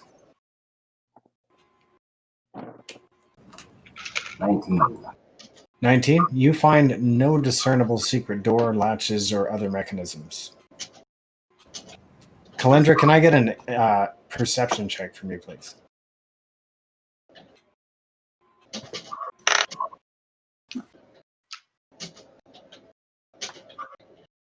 That's not 20. Okay.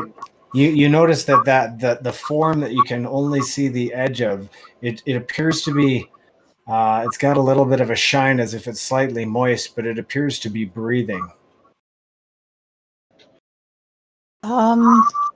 And you would guess whatever it is to be somewhere in the neighborhood of 15 feet in height. But you're not able to really make out what it is at all. It's just really this dark mass towards the wall. Does dancing lights with that light add light to the room? Yeah. It's going to create dancing lights. I can touch things and, put light in the room as well. I have a light can. You create up to 4 torch-sized lights, so it'll definitely light some stuff up. When Grond sent that message to Kite, can she have sent something back to him? Yeah, one short message, fairly quick. Oh, sorry, your time's up. It was that's all you got. Go ahead. Nothing in the room but the Etten. Are we attacking it or what?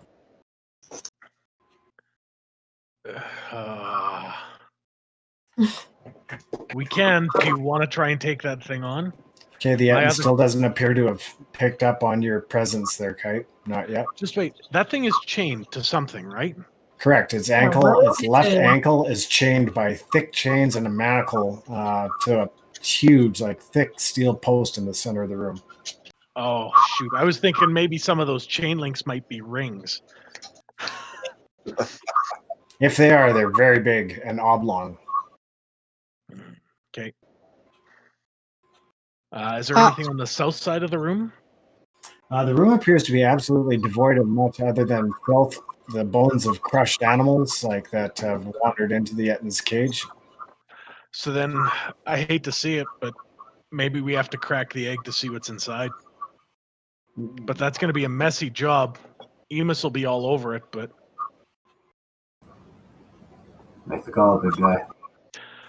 I'm going to try and distract him over to the other side, get everyone in the room comfortably, and then we're going to cast Meat Shield and go. Cast and Meat Shield and go. Well, we are going to take a 10-minute break while everybody contemplates that next action. And we'll return here in 10 minutes.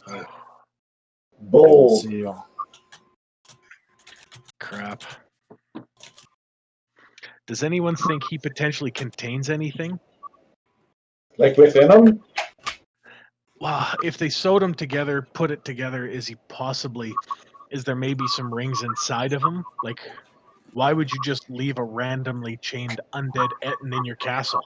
You know what? It's crazy. I'm all about dissecting, so let's, yeah, I get what you say, where the wizard's all over it if you want me in on that. Surgery. You know what? That's making sense again. Didn't we just restore surgical tools? Also, I don't think anything is for naught in a lot of this stuff, so I don't know. Do you see that other? I think that restoration thing that could be another key. You know what? It's a gamble. Right now, we're ignorant of her lineage or anything like that.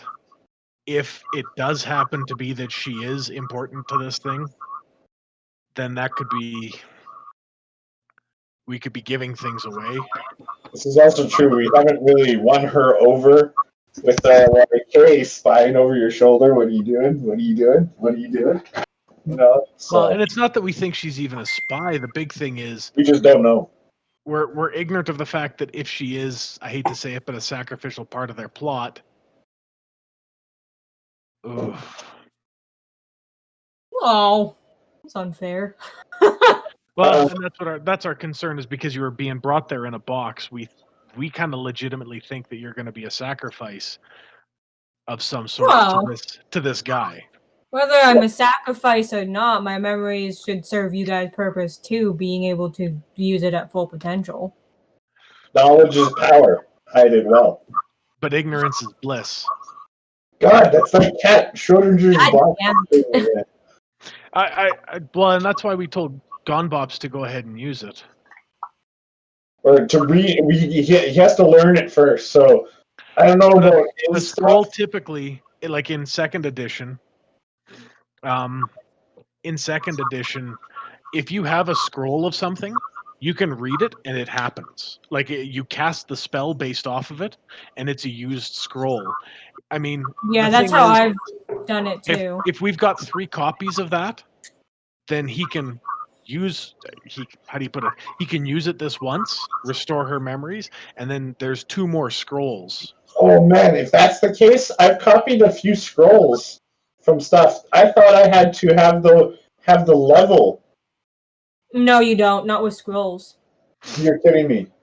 You can cast a spell of a higher level than yourself if it's in a scroll form, because someone of a high enough level actually made that scroll. Oh shit, bro, you know how many copies of the scroll I've made of the Greater Demon thing? Remember that Putris bomb? Now, sometimes you have to be of a certain level to create a magical scroll, and that's what I think these are. To have 3 copies of something means they didn't have someone who is typically capable of casting a spell of that level, so you have these as a reserve so that you can use them when in need. Otherwise, you would only have 1 copy of it. Oftentimes, though, to make a magical scroll, you have to be of a greater level than the spell that's being written down, and you have to exceed it by a certain volume of levels. So I can't copy one that I already have, kind of thing. Because I do have forgery kit. Remember that forge we made for Kite? We'll talk about this after. I get you. Okay. Smart. I'll let you go.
Oh, how's the evening going, Ty?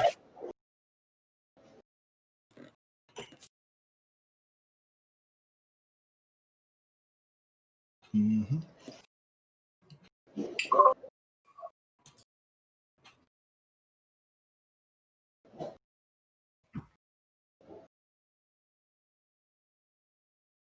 Mm-hmm.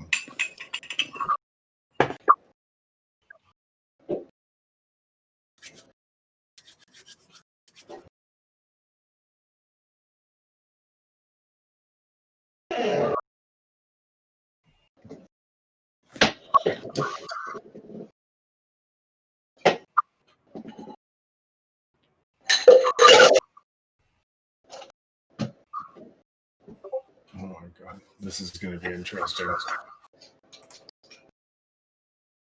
I agree. Welcome back, everyone.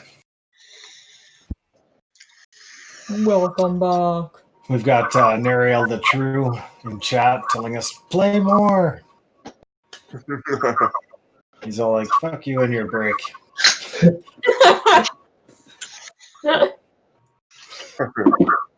I need my chocolate intake to maximize Bops. Mm-hmm. It's like my tapioca pudding intake. Oh, yeah. Popeye and spinach. D&D is always better and more tap.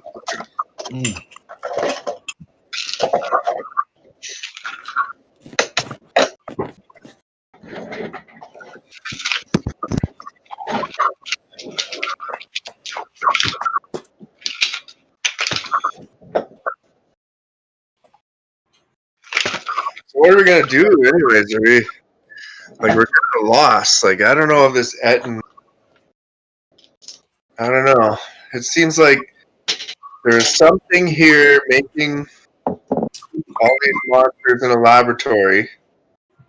Was that like a long time ago? Do these monsters have anything to do with these Black Knights? Tough to say. No, there's so many strings to this puzzle.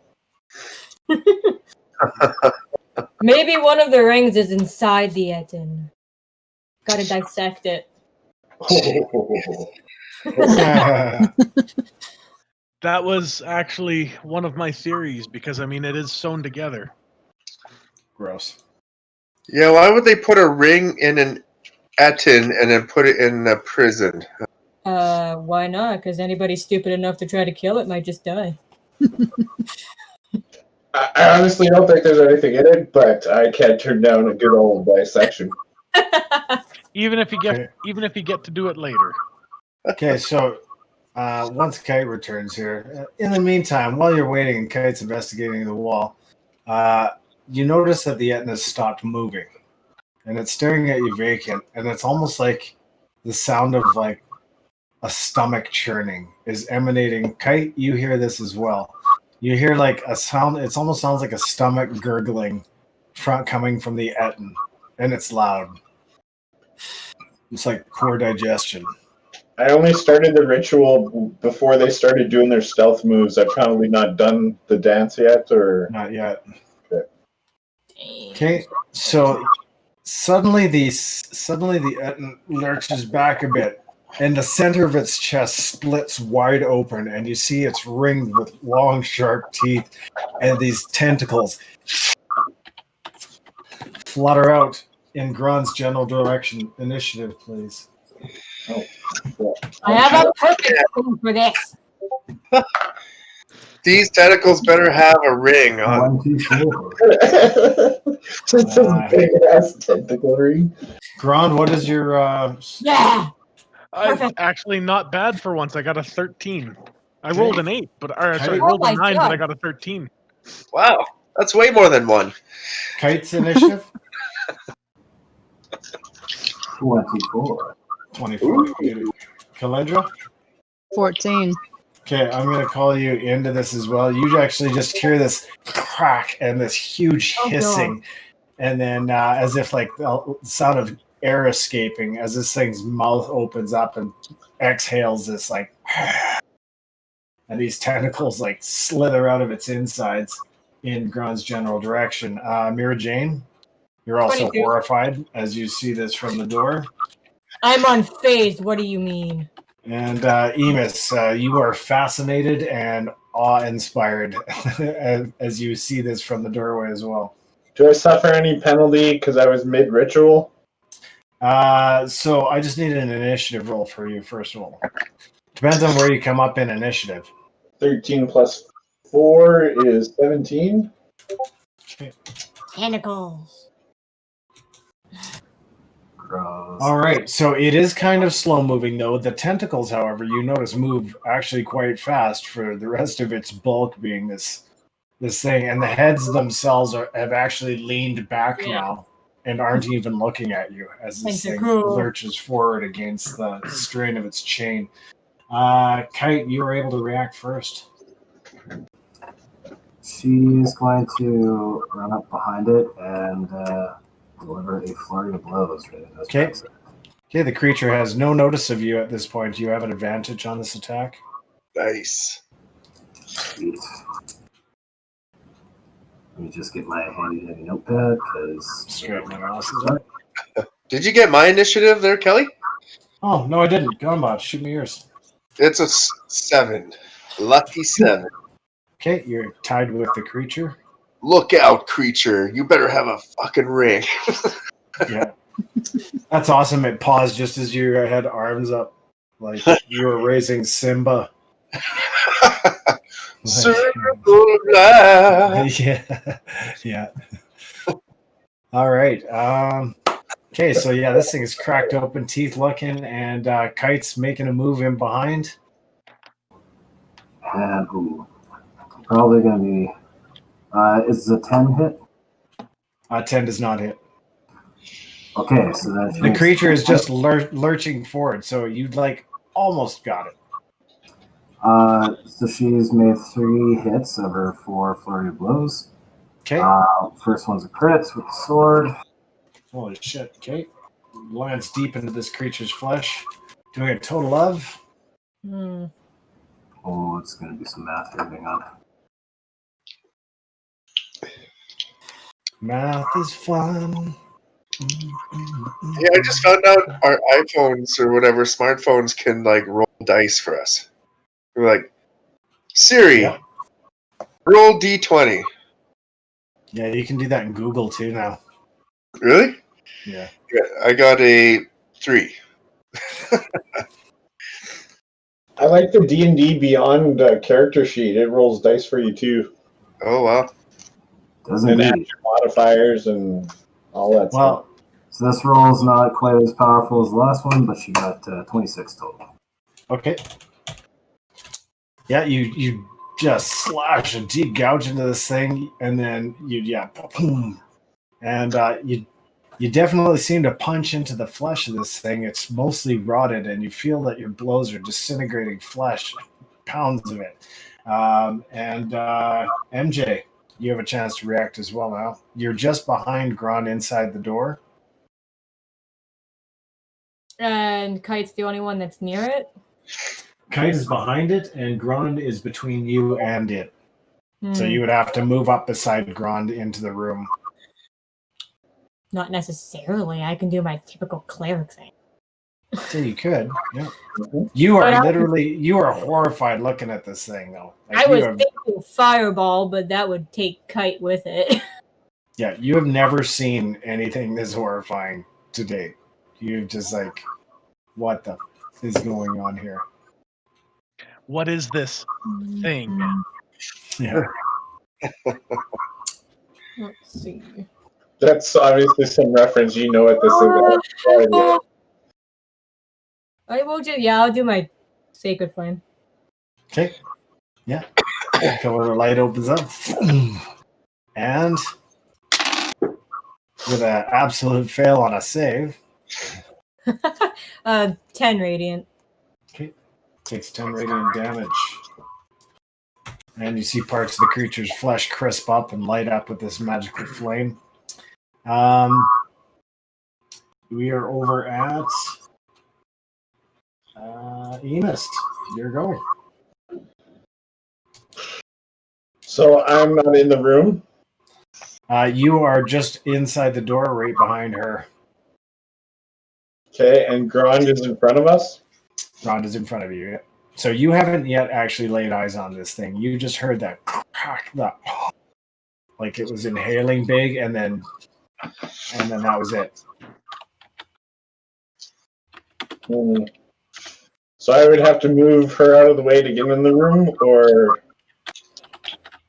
You would just have to go to the right of her and around Grond.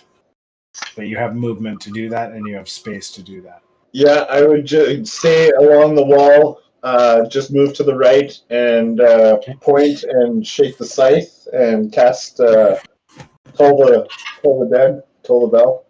Okay. Yay, it's like our favorite spells to use. I like to keep my spell slots just in case. Yeah, pretty much. That's me too. The moves. What's that, Kite? So, on Bops, where are you standing in all this? Just out the door. Okay, perfect. Emus, Toll the Dead. Wisdom save. He failed. Okay. Failed. 7 plus 12, 19. 19 points of damage. Necrotic damage, if that makes a difference. Yeah, you just see skin dissolve and like shrink in. And go even blacker state of decay than it was before. Just for that, they broke up my ritual, so I don't have detect magic going. Correct. Okay. So yeah, I will just in react, because that's just a bonus action. I'm going to have a reaction just in case. Okay. For shield. Okay. You know that only gets triggered if you're attacked, right? Yeah. Like, you don't have to prepare that shit. No. It's a reaction. Yeah, well, I don't have any very offensive spells for my action, so I'm just going to have that as a reaction ready. And I just like to warn Kelly so he doesn't target me kind of thing. I don't know. If he does, he has to roll very well. Listen, don't be a baby coward. Take the hit and then just shield it. Wizard taking a hit is like Wizard. Last time he took a hit, he fell asleep. That's why you have shield. Yeah, exactly. Well, even that, I didn't. It was more of a scream, so I didn't get shield. Wizards don't take hits. That's what he do. That's why he has a man crush on Grond, because Grond takes the hits for him. That's funny.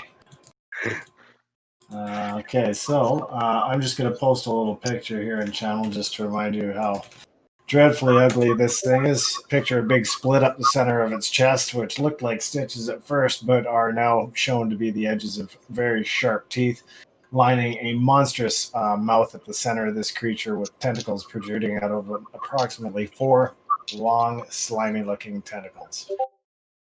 Gross. All I can think is Full Metal Alchemist. That's all I know. I've never seen that show. It's literally something that has teeth in its belly and that devours things that it eats. Cool. It goes into some kind of abyss in his stomach. Maybe a cousin of some sort. Yeah, but it's like one of my Japanese animes. Yeah. Super. I will show it to you. Awesome. Yeah, actually, I've been looking forward to watching that series. Yeah, so we are over at that was Emus and Calyndra up next. Okay, I'm not there, am I? I'm gonna head up to them. Okay. You have enough. Yeah, you have enough to get up to them, and then if you want, you can enter the room and get up beside Grond on either side. You would have to just kind of walk around Emus, who is just casting a spell. I'm not gonna enter the room yet. Okay. Yeah. So you walk up here and you get yourself situated on the other side of Bops. Peering into the room, you can see on the other side that Grond is faced off with that undead Etten, but it's very difficult for you to discern any of the weird details that I've described to the others. You would have to get closer. Can I take any actions or? Not without moving in. You've got a lot of people between you and that opponent. Can I cast Fairy Fire on it? Yeah. Well, you can see the edges of it, so I'll give you a shot.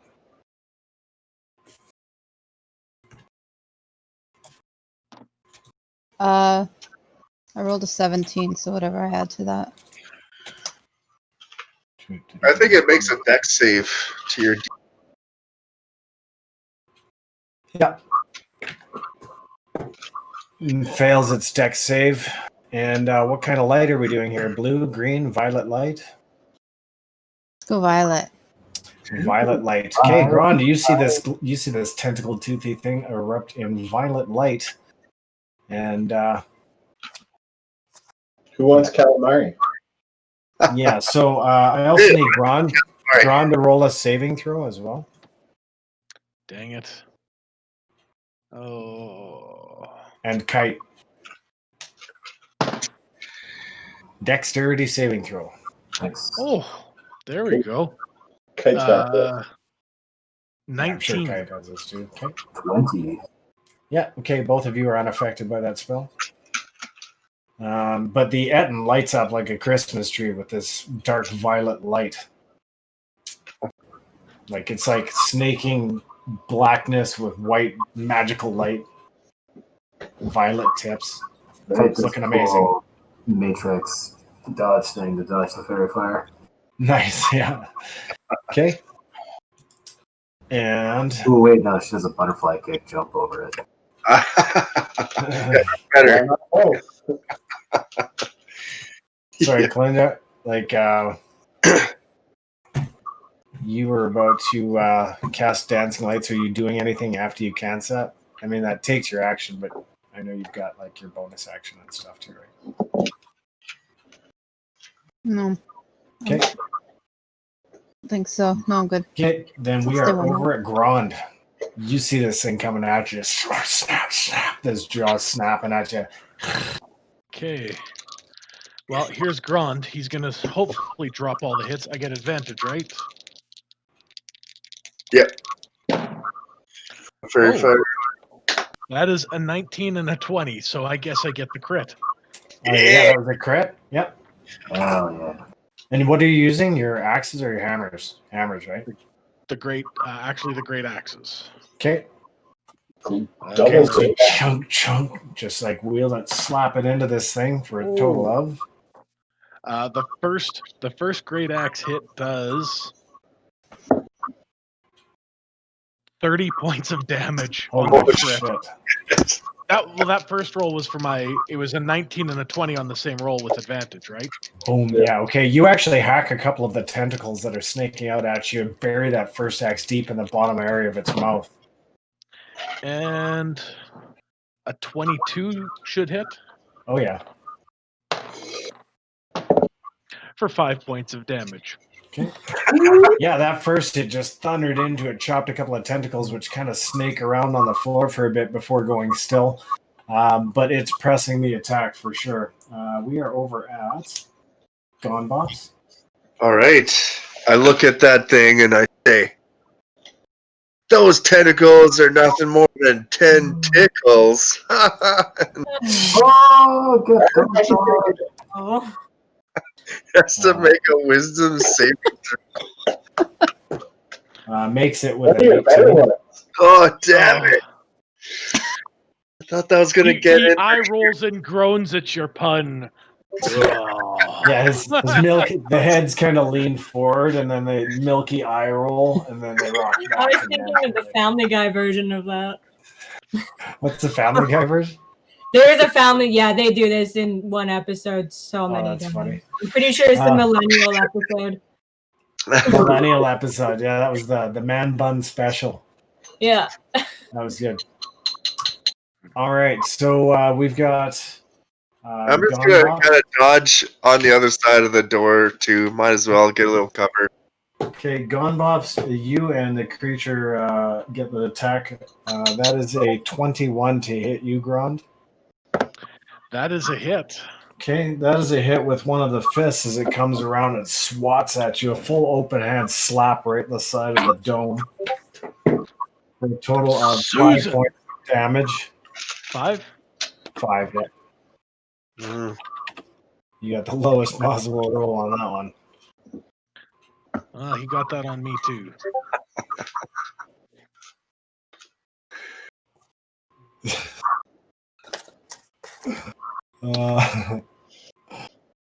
Yeah, so what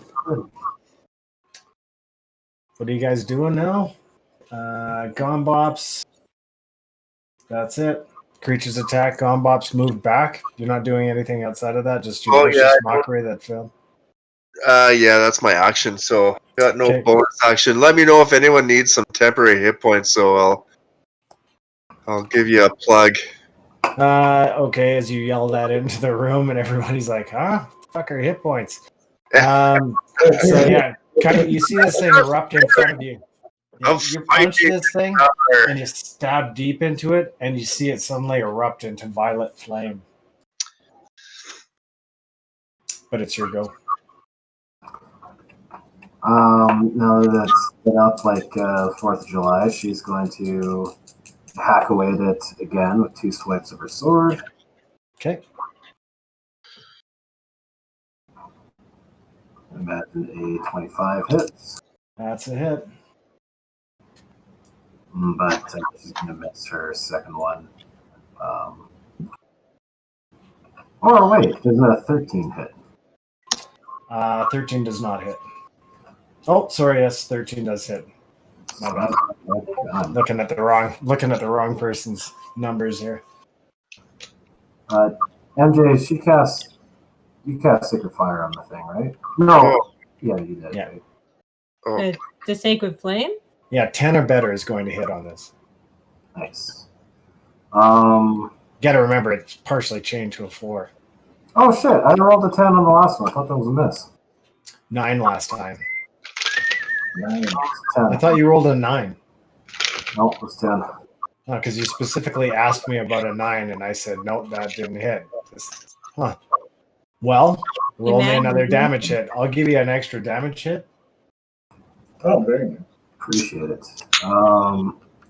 Okay, so 9 plus 6 is 15 plus 10.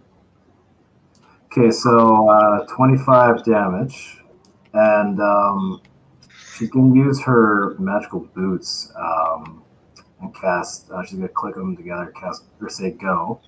Okay. So she's activating those speed boots. Yep. And she's going to use her movement to try and draw its attack and do a quick circle around this thing. And then she's going to kind of dodge away, trying to take away his reaction. Okay. As you punch this thing that last time, you literally punch your fist straight through it into some gross feeling void on the other side, and you feel the writhing of tentacles against your arm as your fist penetrates its insides. You pull your fist out, click your heels together, say go, and you boom right around this thing to try and get advantage as the thing begins to fold in half as the center of its mass has been busted right out of it. And it's staggering towards Grond as the tentacles are still flailing, and it appears to be not any kind of control of itself at this point. But you can do what you want. Yeah, she's just running around it, trying to bait out an opportunity attack, trying to get hit or trying to bait it to swing at her. Okay, you find that it's not even paying attention to you as it lumbers towards Grond. All right, so then she's just going to end her turn still behind it then. Okay, then you whip straight around and behind. We are over at MJ. So this is undead, right? Yes. And how bloody and stuff does it look? Oh, it looks gross. It looks beat up. It looks like it's had chunks taken out of it, tentacles chopped off of it, but that gaping maw at the front of it is still like clattering those teeth, and the tentacles are snaking out. The two that are left, the other ones have kind of retracted into its center of mass. And you can actually see a little bit of Kite through the hole at the back of what would be this thing's throat. So, like, how many tentacles are all around? Like, Two of them. Two of them. Yeah, slipping right out. Oh, that would be a waste of using that. Okay, I'll just use Sacred Flame. Okay. You light up, and there is not even a need to roll the damage on that one, as that flame comes down, boom, and just obliterates the top of this thing's melon. And it just collapses into a heap and folds in front of Grond. The tentacles are kind of slithering around a little bit for a few seconds, and then the creature comes to a stands.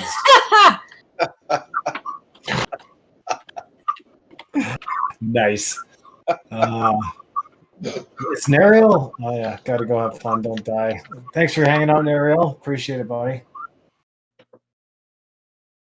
Yeah, so you guys just see this creepy looking mass of tentacles and teeth, and the Ettin's heads lop forward as it collapses to the floor, and they just slump over, their milky eyes staring up at the ceiling.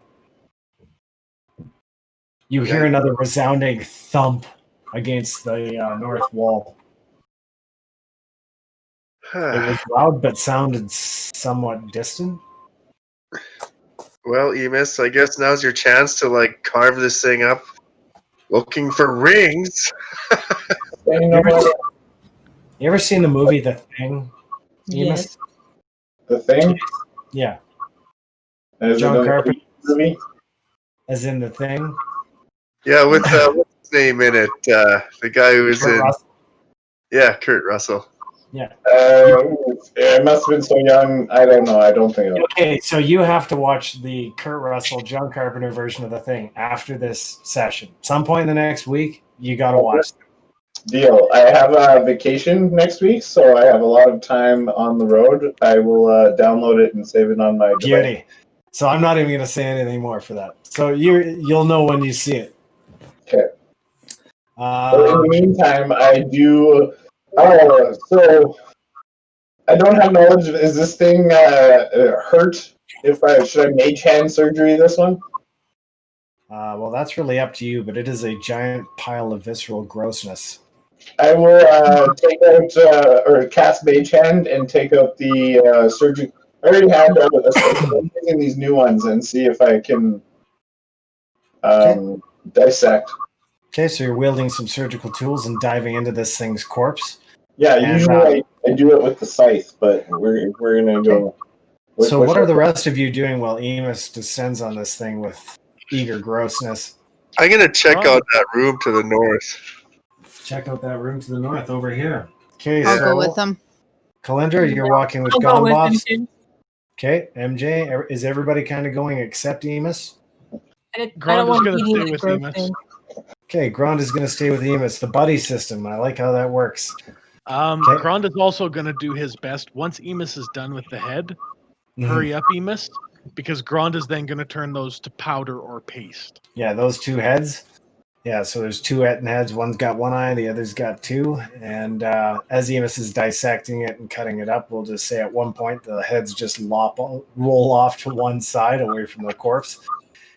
And Grond just obliterates these things with very little effort. Emus, you're cutting it up, and the rest of the party moves down towards the other cell. Where now looking inside, you see the shape. Who's looking in? That's for a start. I probably can't even reach. I'm like, not without a boost. Yeah, Kite, give a gnome a little hand.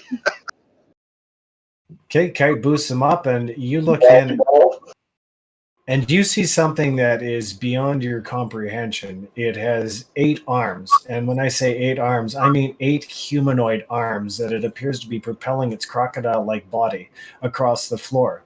It's some kind of vivisected menagerie of creatures. It's got the mouth of a large crocodile, and its eyes are completely unnatural.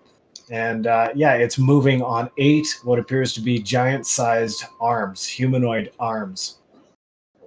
Well, I'm gonna whisper. Time to die. I'm gonna whisper to it, and like be like, I'm gonna whisper to it, like, hey, cutie. Hey, buddy. Hey, buddy. I see you got a lot of arms. Okay, you see it, and it rushes right at the door. Oh shit! You feel a kaboom as this thing thuds into the door. I need a. I think it's friendly. Perception check from Mira Jane, please. Okay. 19. You notice that this thing is not undead. Oh, that's unfun. I don't think it's friendly either. It's friendly. I What think we tipped you should off? chop it into pieces. Yeah, the creature again thumps against the door. Shit! Should we just like shoot it through the door? Chop it up. Got another fireball? Yeah, throw the fireball in there, Jane. I mean, I can just throw the fireball into the room. Yeah, you could. Kite's gonna drop If down. that's what you want me to do, I gladly will. That's a fun spell. Okay. Yeah, so Kite backs off and takes Bops out of the window. Yeah, And Mira Jane steps up and launches a fireball into the room. I'm like, wow, you're strong, Kite. The Vivisect takes how many points of damage here? Oh, let me get all the dice. That is a save on that as well. Oh, damn. Still takes half. Mm-hmm. Oh, that's a lot of sixes. That's a lot of damage for half damage. You can do it. Kill it. One shot. 46 altogether. Oh. Holy shit. Oh, that's before being halved, right? Yes. Yeah. So 23 damage it does. And the creature hisses and almost shrieks at the fireball's impact. And it kind of goes skittering against the backside of the wall from the impact. And then it kind of turns, and now it rushes right back at the door. Does it look like it I'm not can going to fit be through the near the door? door when it does that. What's that? I am not going to be near that door when it does that. Okay, so you back up as the thing thuds the door. The one thing you notice is that the door seems to be holding against the impacts quite well. Does it look like it can fit through the door? No. No. Like a lizard. Oh, okay. To crack. No, you would guess this. You would guess this thing snaked around in there to be approximately 35 feet long.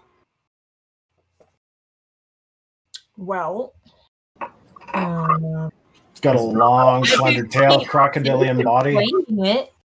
What's that? I can keep sacred flaming it. Make it more angry. Womp. Piss it off. Are you gonna do that? How many sacred flames do you have left? Well, I can throw it. I have infinite amount of sacred flames. That's an infinite ability for you, so you could do throw that. Some insults as well. Okay, so I'm going to say that you guys spend about 5 minutes here conjuring up womp, as Bops taunts the thing. You're ugly and your mother was a hamster. Your father smelt of elderberries. And As we still need a hand getting this door open, what good even are you? yeah. You think you're armed? Check out these insults. Yeah. So the creature runs around the room, apparently trying to, with zero possibility of escaping the impacts. It just runs around the room in a vain effort to try and avoid the damage until it finally collapses in a heap of half-burnt flesh and pummeled corpse on the inside of the chamber. And hurt feelings. Don't forget the hurt feelings. And hurt feelings. I've hurt feelings too. Of hurt feeling. And one nerve that it had left that you were getting on. Yeah. Emus, we have another body for you to dissect. So Emus, you were literally hurling gore and on either side of you, digging through this thing. I started with the mage hand just in case, but if that didn't get damaged, then I probably couldn't resist. Okay, so I'm going to get you to roll a wisdom check for me. Oh, wisdom. I like intelligent, but wisdom, all right. 14. Okay, you feel some pretty old school necrotic love cravings coming onto you. Like you're kind of wanting to get into this with your hands and leave the instruments behind. And soon you start working at this corpse, trying to figure it out with like a total scientific fixation on the corpse, paying absolutely no attention to the fact that you can hear the whoomp whoomp of sacred flame going off in the other room. You're digging at the gore, and Grond, you just watch as Emus abandons all surgical tools and begins going at this corpse with his hand, examining pieces of it. I guess it's okay.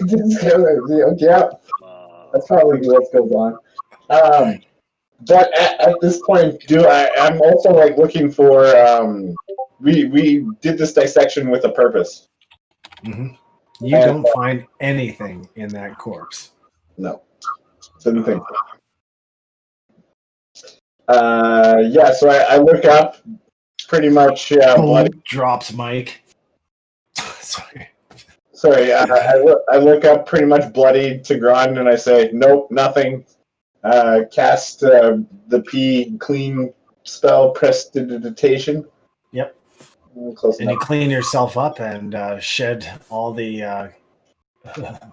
awful that you were covered in. And you notice that Grond's kind of like been standing near the door listening to the sounds of what sounds like you can hear the whoomp whoomp and some commotion down the hall. And then it kind of goes silent for a bit. Okay. I'm going to start checking the south side of this room for a secret door on that. Okay, I'll get an investigation check, please.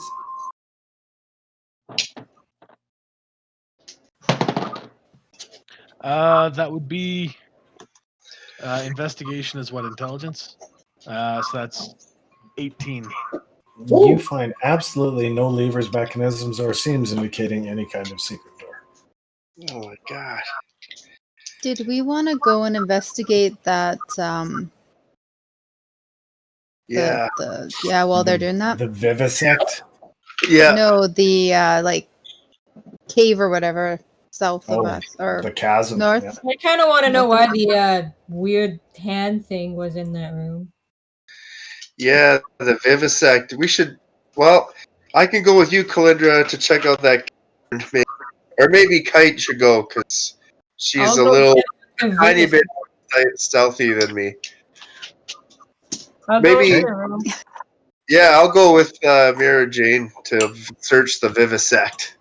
Okay, so you guys swing open that door, and you find that it swings inwards. So it was really just pushing against the door that it could have reached over and open, and that the chain at the center of the room that the creature seems to have been once attached to is now just broken manacles around two of its legs, one in the front and one in the back, that were attached to two chains snapped off at the center of the room. So it was similarly chained at one time to the like the Etten was. Is there anything on the body, like check the armpits and like? Okay, so you can roll an investigation check. I will help.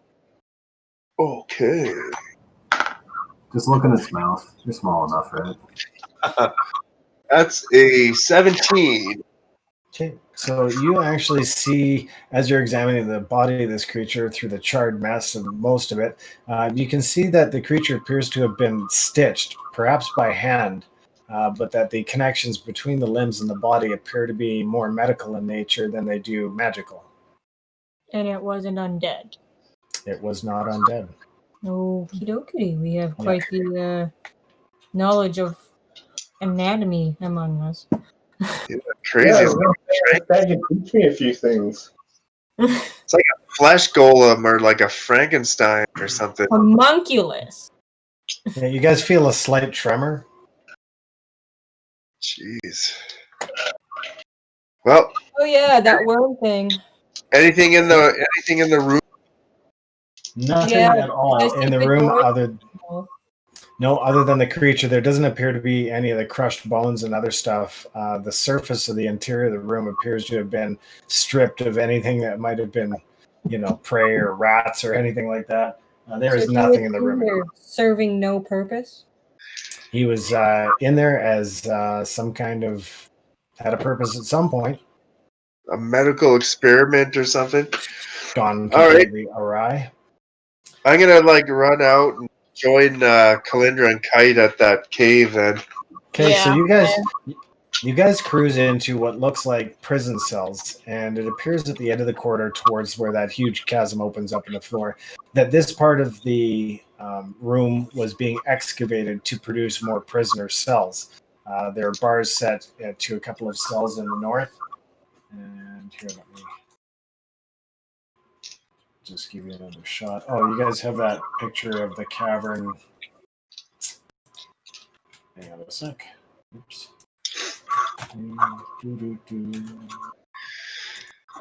Well, if this is just an expanded prison, I don't know if there's any chance of finding the rings. Any rings in here? Oh, here we go.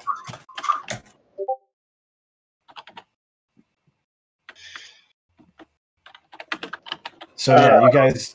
So you see a couple of unfinished cells to the east, or sorry, to the west, which is up in this picture, and then to the east you see that there's one finished or one slightly unfinished cell, and then the rest of the corridor has kind of been finished off to lead down towards this chasm. And walking around the edge of the chasm, you see that it descends down for an easy 150 feet or more. Your vision, dark vision leading down, actually you can't see to the bottom. I'm gonna throw like a stone or something down there. See. Okay. There's lots of rocks and stuff lying around from not only the excavation of this area, but just from general debris and the falling cracks in the ceiling. You toss a rock down there, and it's like.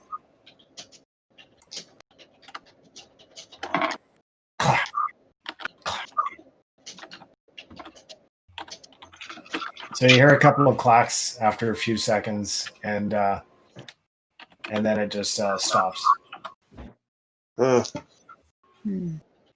wonder, can you send your dancing lights down there for a brighter view? Can I? Yeah. Well, it's got to be up to 4 torch-sized lights within range. The range is 120 feet, so you can send them down as far as that. Yeah, I'll send them down as far as I can. Get as much of a view of this. Okay, so you send these glowing shapes down into this chasm, and it lights up, and it doesn't reveal too much on the outside of the cave as it's leading down. The sides of the chasm are fairly smooth. There's some rocky outcroppings, but generally it descends vertically for about 140 feet, you figure, and it dully illuminates the ground at the bottom, and you can just see there is refuse and offal and the bones, like tons and tons of bones, as if many bodies were discarded down in this chasm. Oh. Fun.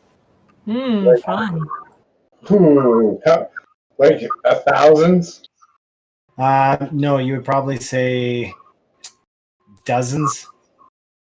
Still pretty good army. But it's very difficult given the hulking mass of bones and what appears to be, it's very dark from where you are, and looking past the lights, it's just really dully. You can see the bones, you can see mounds of what appear to be bodies and such.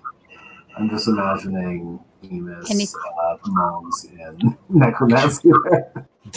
Moans in necromancy? Don't worry about it, guys. I like bones. Yeah. Nothing's moving. You don't see anything moving. I'm gonna pull Bops aside for a second and ask him, how long would it take you to read this scroll and cast it on our new friend? Well, I guess I don't know. I'll open it up and take a look and see. What level bard are you? I am a bard. I only know 3 spells. No, not what level spells you have. What level of a bard you are? Yeah, I'm level 6. Okay. So you're able to recognize the script that's on these scrolls, and you are able to the best of your knowledge, recite the script that's on the scroll and perform the ritual involved. It looks like a relatively rapid spell. Are you going to attempt to read this? Am I going to cast this on Maya Jane? Is that what you're talking about? You're very close that time. Okay. Emus, I need an Arcana check from you, please.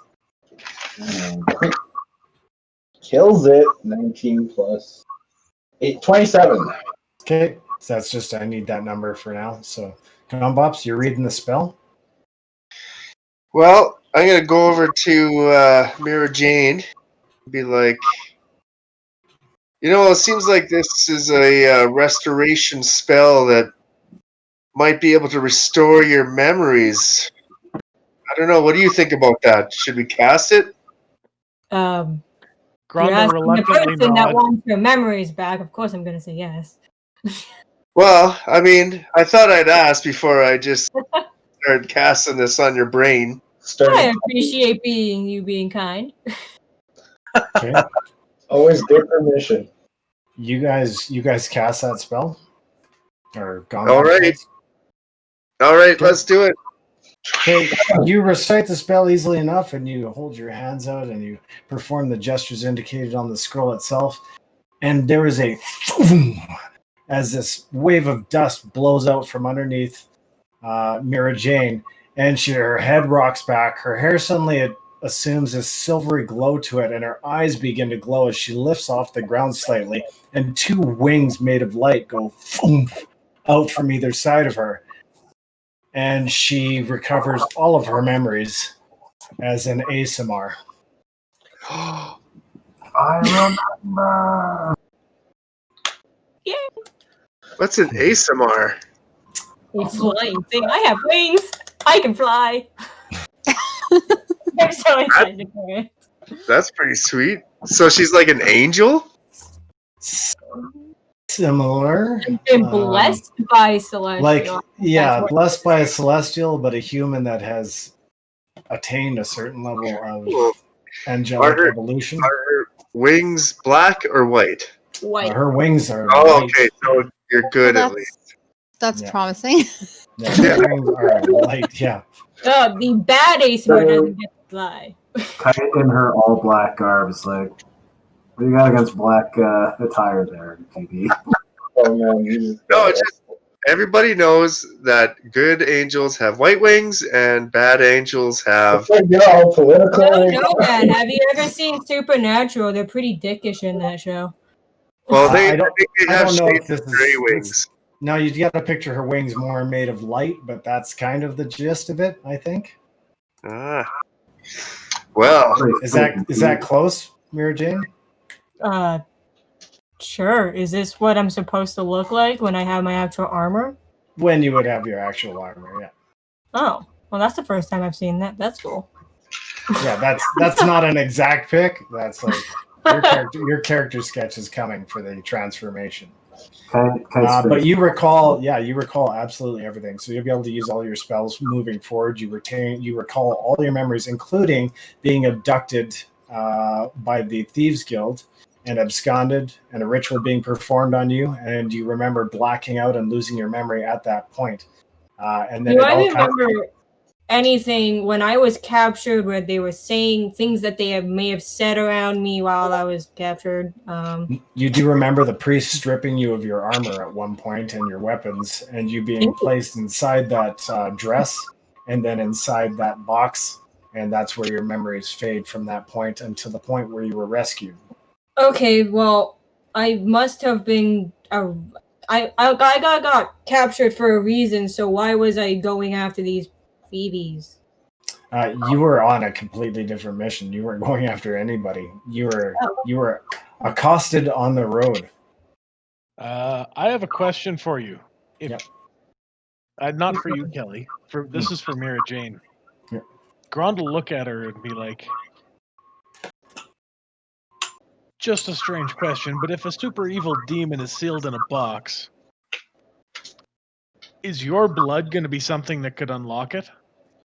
And is that something that she might know with pretty personal her arcana and history?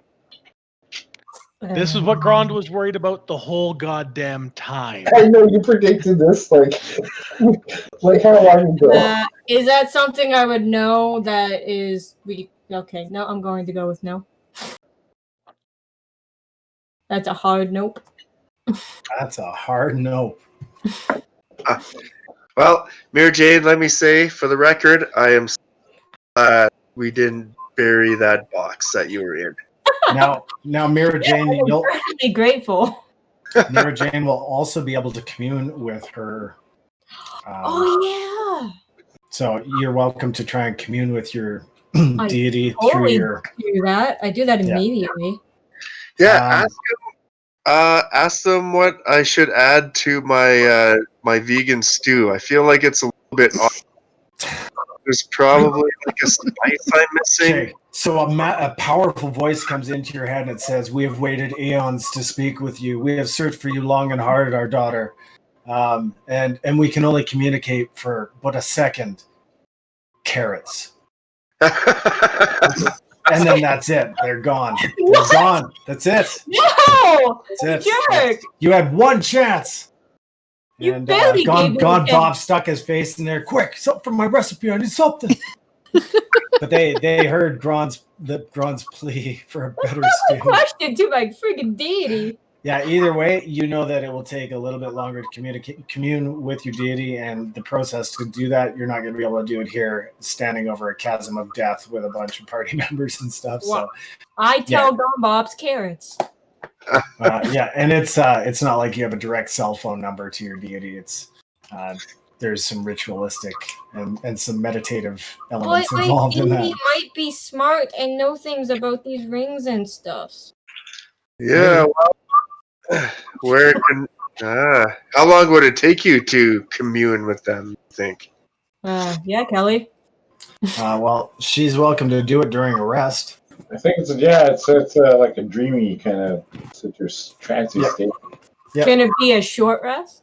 You might even be communicated with your deity in dreams if you during sleep, long rest. So could it be a short rest? No. No, I'll just say maybe, but the chances are slim. Like the chances are, it's not like every time you're going to lock a beat on your, greater deity or the messenger in between you and your deity, which is actually who you communicate through. Acrael. Well, I'm going to just try and keep trying just for the hell of it. Okay. Acrael is your diva personality. That's who communicates with Ilana, the goddess of the bright moon, and you. Oh, that's for Acrael. Oh, when I was stripped, do I remember at all any details as to where I may have seen them put my armor into anything? No, the only thing that you remember was that you were on a large round stone dais, like an altar in the center of a huge vaulted chamber with ceilings probably 40 feet high, carved black stone. After how did they know I was an Asimar? How? My wings would not be shown every day, all the time. Just when you were remembered, probably it sparked something. Do you remember showing your wings? Like, was that the first time you donned your wings, or have you done that? Probably not. I'm pretty proud of my wings, you guys. And the thieves of Sember are well known for accosting people and skulking around and finding targets and stuff as well. So that is a possibility, but at this time you're still struggling to piece together exactly how they knew. I would, or how we would know she's an Asimar. You guys had no clue.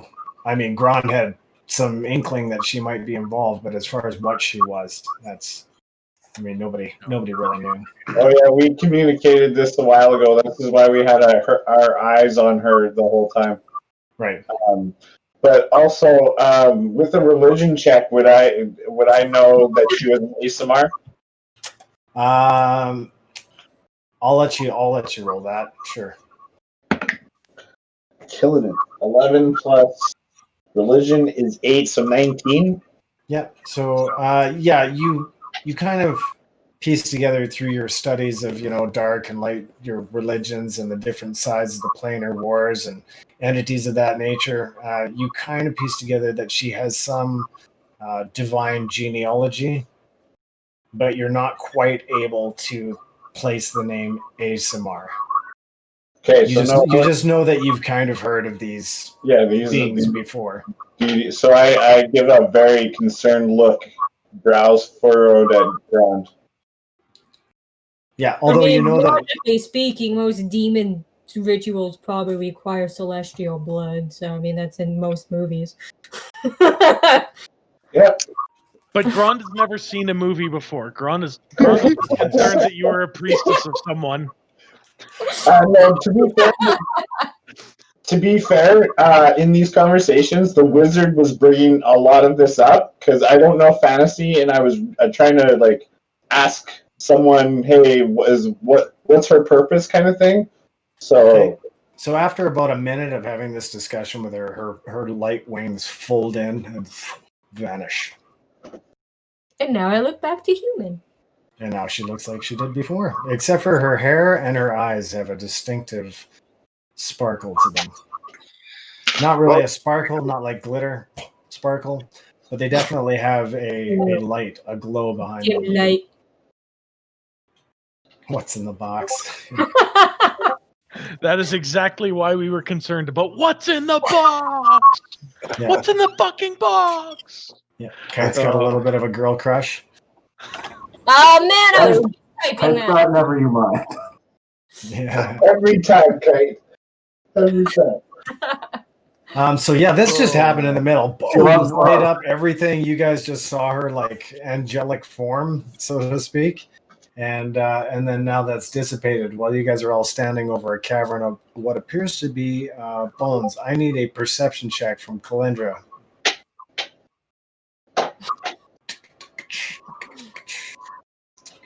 That was a 1. That was a 1. Okay. Who else is in that cavern with you? Me. And yeah, I am. Oh yeah, actually, Mara Jane and Bops can give me both perception checks, if you please. That's a whole 5. Oh. Okay. Critical 20 for 20? Okay, Bops, you hear the distinct sound of something moving at the bottom of that chasm. Holy shit, there's something moving at the bottom of that chasm. Lights? Your lights are hovering. When everything was going on with Mara Jane here, and you turned your attention, your lights would have come up for a moment. They only last how long? Up to a minute concentration. So, up to you whether or not you would have held him down there. But more than a minute has passed anyway. Right around the time Mara Jane's wings were dissipating, so would your dancing lights. Yeah, let's cast those lights down again, Calyndra. That's the cantrip, right? Yeah, it is. Yeah. Yeah. Mm-hmm. Okay. Yeah, I'll do it again. Okay, so you light up and send your beings down, and you now see approximately 24 undead roaming around the bottom.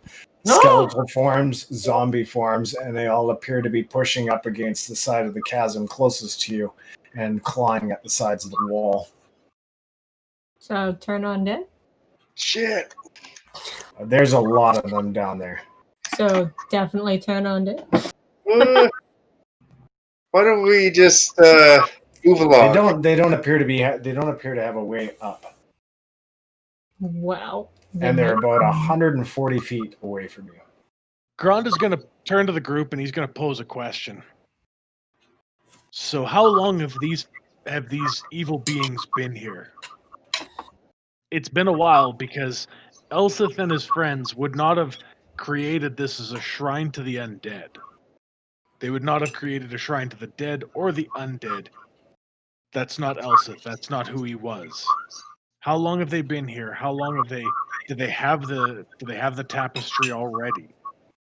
Or did the tapestry attract them? Or if they don't have the tapestry yet and they were searching for Elseth so they could get the key to get in, Emus, that key or that ring, did you ever check it for magic?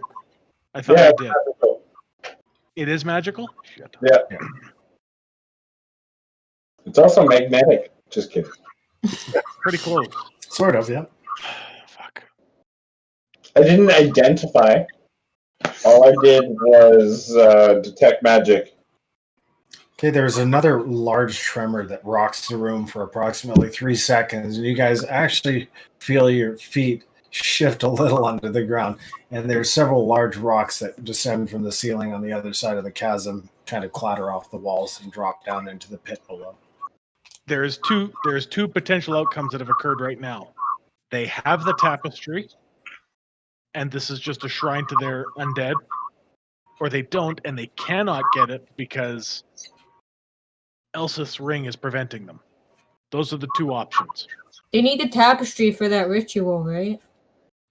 If we take this ring and get the fuck out of here, and get your sacred blood out of here... Yeah, that's 2 keys out of here. That's 2 keys that they cannot get. I mean, that's a logical way of thinking, yeah, that's for sure. We can try. To prevent the army from rising, but the army's already here, kind of thing. So I don't know, man. We could go and see if we could find the other guys who had the keys, the other mages, see if they're even around. That is true. Calyndra and there's another one, but Elmarin. They might just be waiting for us to find them so they can just like ambush us. So there is 2 spots that Kelly had kind of prepared in his head real quick. Well, all I'm saying is 2 keys disappear, but also this tremor thing is a TikTok. And we keep losing that TikTok battle. I mean, I'm good to, get the fuck up. Oh. What do you guys think?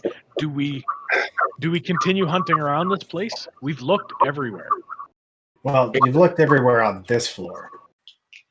Uh-huh. You hop down, kill undead. Grond is going to look down into the pit. Is there any caves? There is none. The bottom appears to be a completely sealed pit, devoid of any exit from it.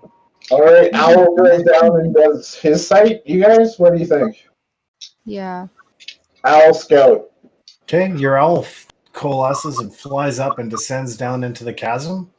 Yes, please. No, and I'll keep my lights down there. Some of the undead kind of swat at it as it traverses the area and does kind of circle around that chasm. But other than rocky, craggy walls, you don't seem to find any exit from that bottom area. Just a lot of bodies, some of which aren't complete and are crawling across the floor as well. You would estimate, perusing over this area, that there is 40 to 50 undead at the bottom of this chasm. Oh, they can just climb over each other, eventually making enough of a ladder. No, get up. They're not World War Z zombies. Yeah. That's what I picture when I think of zombies. Yeah. Okay, so I relay that to the group. Fast-moving zombies are too terrifying even for this DM. And I snap back the owl and relay that to the group. But again, no exits down there. That just seems like a death trap. I don't know. Or army building component, but there's no way to get them out. So. Well, I mean, if you wanted to, if they have a high enough mage for teleportation. Not me. I mean, not that I want that. Well, what about that one door that you saw, Calyndra, by that where we found those writings? And we should read those writings maybe and see too to have more information. Hey. The door that had the rings? Yeah, the door that had that lantern and... Ooh, maybe I can read it now that I have, my memories and shit. Language. You would have all of the languages listed on your character sheet. Huh? I don't... Oh. Huh? I don't think you... What language are you trying to speak? Oh, I don't know what the language is of the door. I didn't read the door. That's why. I was just curious. I have Abyssal, Common... I know Infernal, Elvish, Celestial, and Common. Which door are you talking about? The one with the rings. Oh, that whole effigy there, the carved circle? Yeah. Looking at it, you don't recognize any of the symbols. Abyssal, Common, Elvish, or Infernal? Nope. Okay. We tried. Well. So, team, I think we should.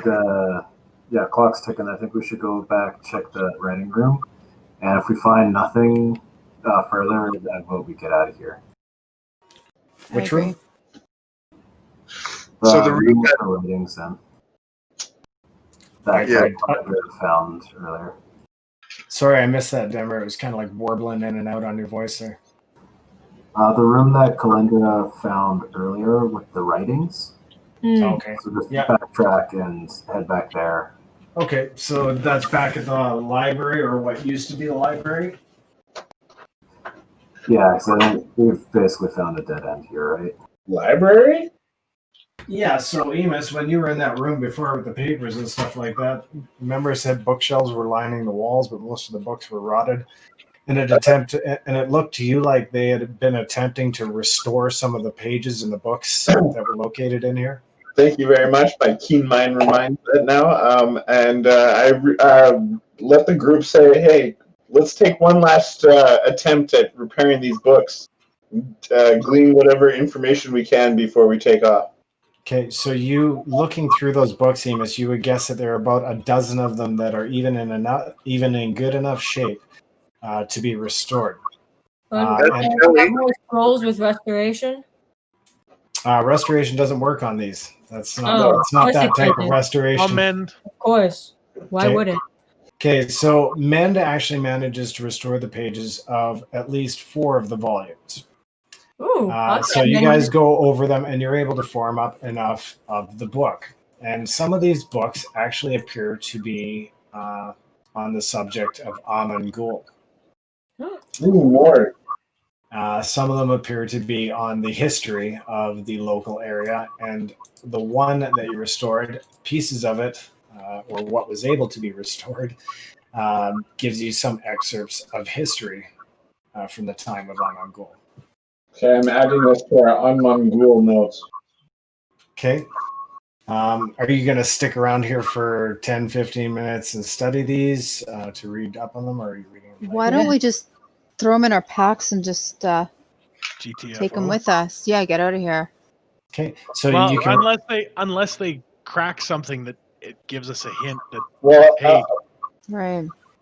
I do have. Well, I'm mending. He's reading. This Elsith dude, how good and trusting will you give him? Oh no, he contradicted himself within 15 minutes and then gave away his possessions. What if he is just trying to use you guys to get the tapestry for himself and everybody else? No, he's pure. He's just old and senile. Think of your old grandpa. I don't know. Maybe this is Emus's naivety of the world and magic casters, but maybe he wasn't capable of doing it, so he enlisted you guys. He was part of the closure, and that's why he had the key. And he was the one that warned us, and we found him injured after these guys were trying to kidnap him. So I think they were after this key. Like, this is one of the keys, and then your blood was the thing. Like, after they had all the keys, they get to the second step, your blood unlocks the guy. That's the third step. The fourth step would be using that guy to get the god out. Stuff like that. I don't know. Maybe this was all set in stone from the beginning. Yeah, because he did talk about steps, and he did warn us against that. But he was the good guy all along. His best friend, or I think best friend Rianne, also told us that his mind was waxing, and we should watch out for what he said. Crazy people might be just awesome sometimes. All right. Yes. Let's talk to the hourglass is turning. Okay. Okay. So where are you guys headed to next? What do you guys think about heading to that wormhole that gets us out of Grond and just gets us out of here? Oh, yeah. Go to the creepy, slimy place. Okay. So you descend down into that rocky area where the room has apparently been chewed right out of the structure of the castle, and you head down that corridor. I thought the roof caved in on that cave. Partially, just on the left side. Yeah, so it was just part of the ceiling had collapsed on the side there, but you guys still have plenty of room to be able to continue on down that corridor. As you're going down, you're walking for about a minute and a half.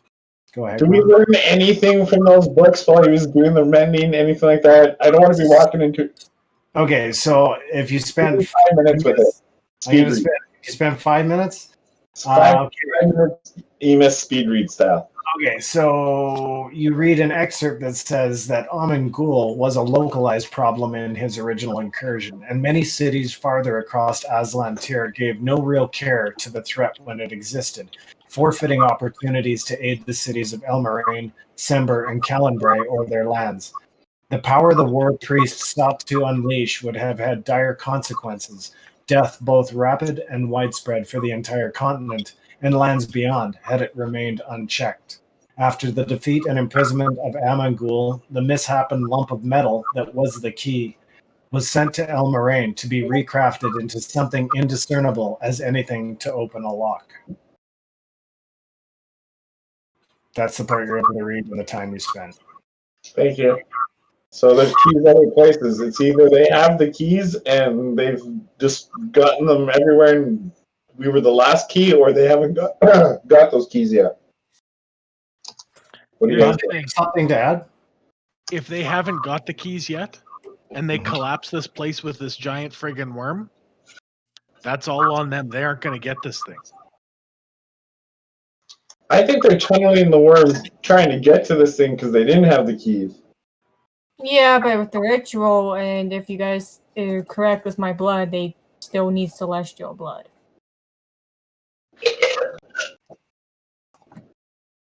Okay, let's book it. Hey, Calyndra, what do you think? Let's get the heck out of here. Yeah. It's not like they're going to be able to find another Let's ace. go. They're pretty rare things, so... Let's go to They are rare? High watch. Yeah, they're very rare. Okay. So you guys are walking for about 10 minutes, and now you see that light at the end of this huge corridor.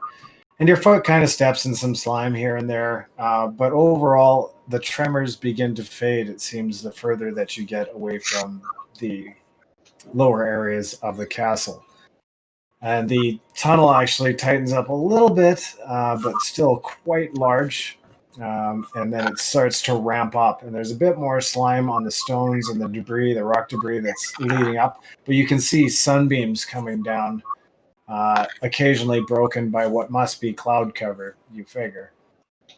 So it looks like an outside light. It looks like sunshine coming in through this huge opening, like a good 50-foot across opening at the end of this ramp going up. Guess it wouldn't be nighttime anymore. We've been in the castle for long enough.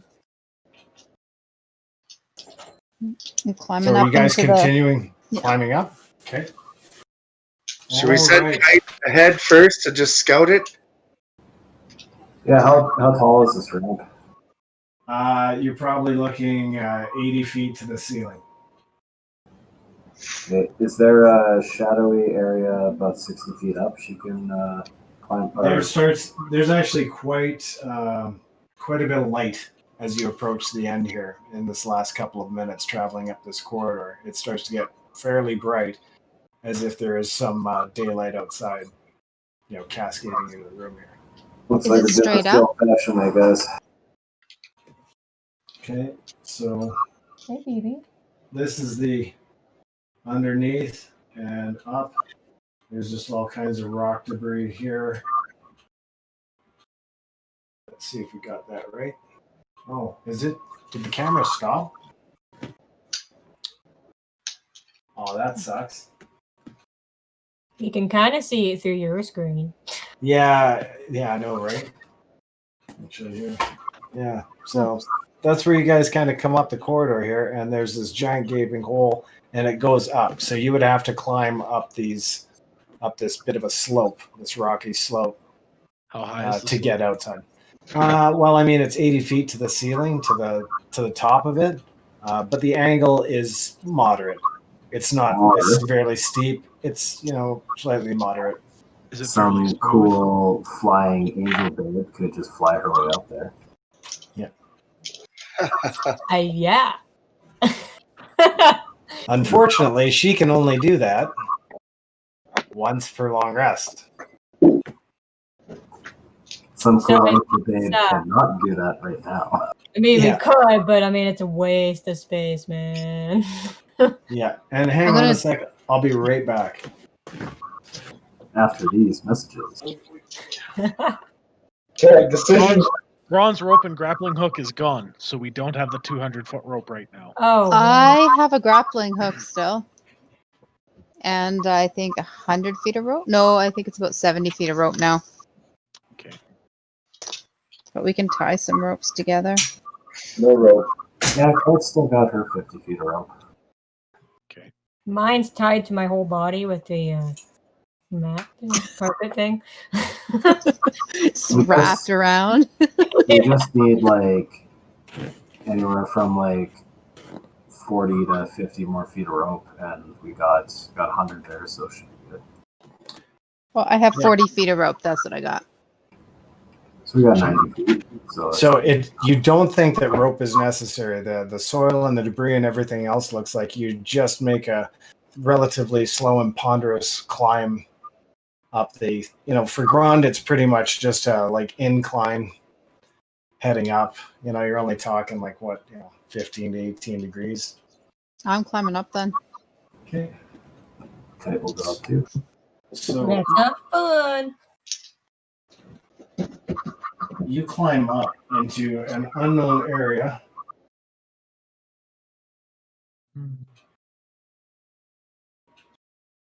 And it's a clearing that appears to be a clearing in the woods. And the trees kind of go around here. And you see these huge gouges in the ground as if something was dragged of enormous size in this direction as you're coming up. And just as you come up, you guys see two of those mages. You see this altar on the side here, a huge stone dais in the center of the woods, and 4 giant stone columns on either side of it. Here, let me see if I can... hang on a second, I'm going to turn on this phone. Oh shit, they may have just Yay, it works. Okay, so just a few seconds and then you guys will be able to see the rest of the map.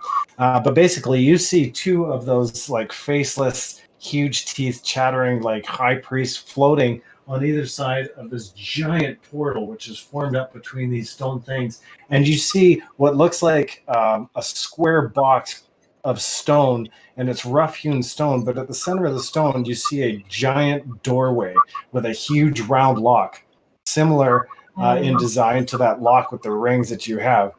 And as you see that huge block being dragged by these massive chains through the gate by something on the other side, you see just the tail end of that gate as the portal snaps shut. And you guys ascend, standing up. And one sec. Un momento. Por favor, senor. I think it's safe to assume they got what they came for. Yeah, so an ominous hum fills the air, and the smell of burning ozone assails your nostrils as that magical portal just snaps, boom, and closes on the other side of that big, huge square chunk of stone. Basically, it looked like they ripped the entire room out and took whatever was with them. So the inky black circles wreathed in red and blue snap out of existence, and several dark armored knights from the Legion of Death march forward from the area of the portal just beyond and onto the ground. They full on pulled an ATM robbery. Yeah. They file out. Looks like 6 of them in total, including a very large humanoid, half giant, perhaps just an extraordinarily large human carrying a vicious morning star and tall shield. All of them pale skin and bearing the runic tribal tattoos witnessed on the nights before. They turn to survey the area as you clamber up to the top, and you guys have a moment to react, but they are approximately 300 feet from your position. Oh shit. Oh, no. I'm ready. 300 feet. Just keep pelting them with arrows. Do we even go that far? Arrows? Yeah, they can be hurt. Okay, I need a perception check from the first two people at the top of that hill. If Grond could have been out first, he would have been. Okay, Grond. Ooh, there we go. I managed to crit. Okay, 19. Okay, so both of you turn to the right, and over here, where's my red marker? Okay, so you see one of those high priests here, one of those high priests here, and then we have. We can't see. Yeah, the phone's just turning on, so just be a moment.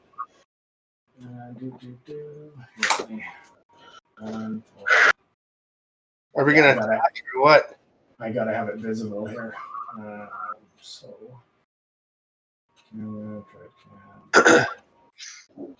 Should we attack or just let him go?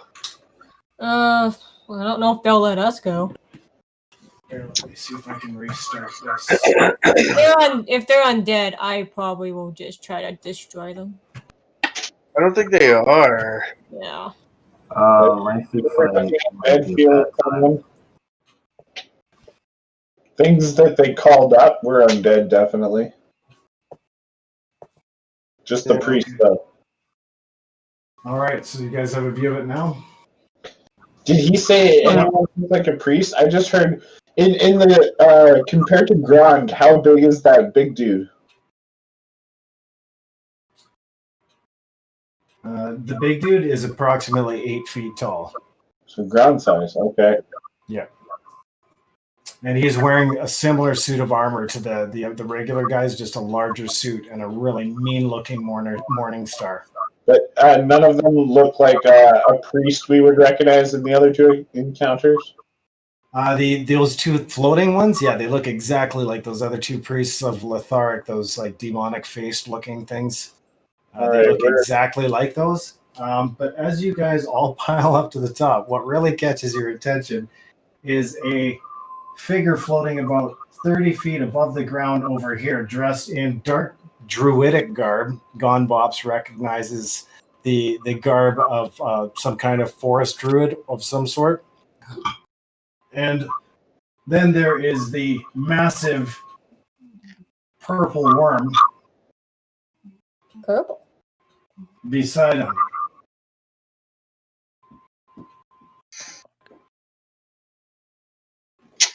And the creature appears to be moving away, and its head is partially buried, facing away from you, as if it's digging into the ground.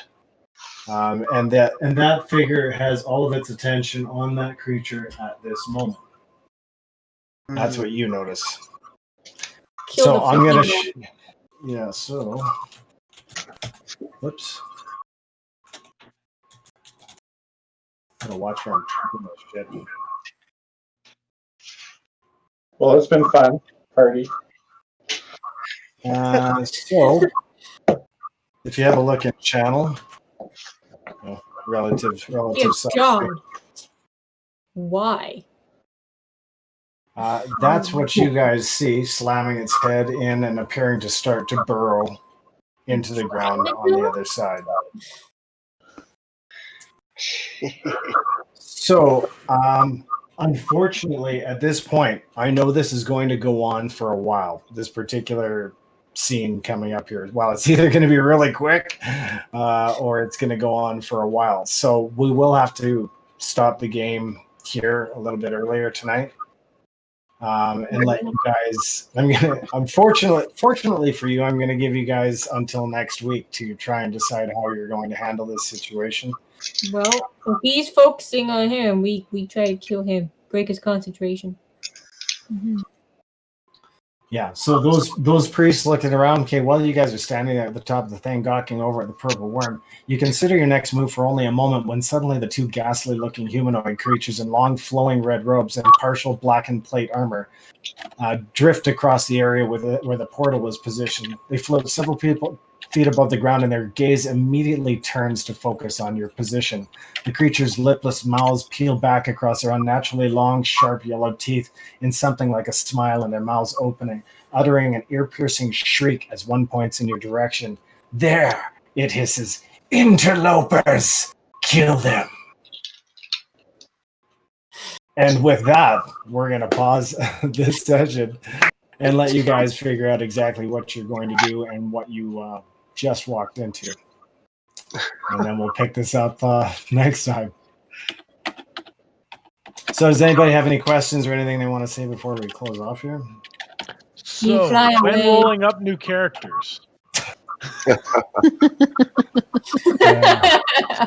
Yeah, y'all do have a backup character. Rolling up new character, me not coming back as a damn cleric. All on your own. Yeah. This is wait, we got this. What are you talking about? We got this.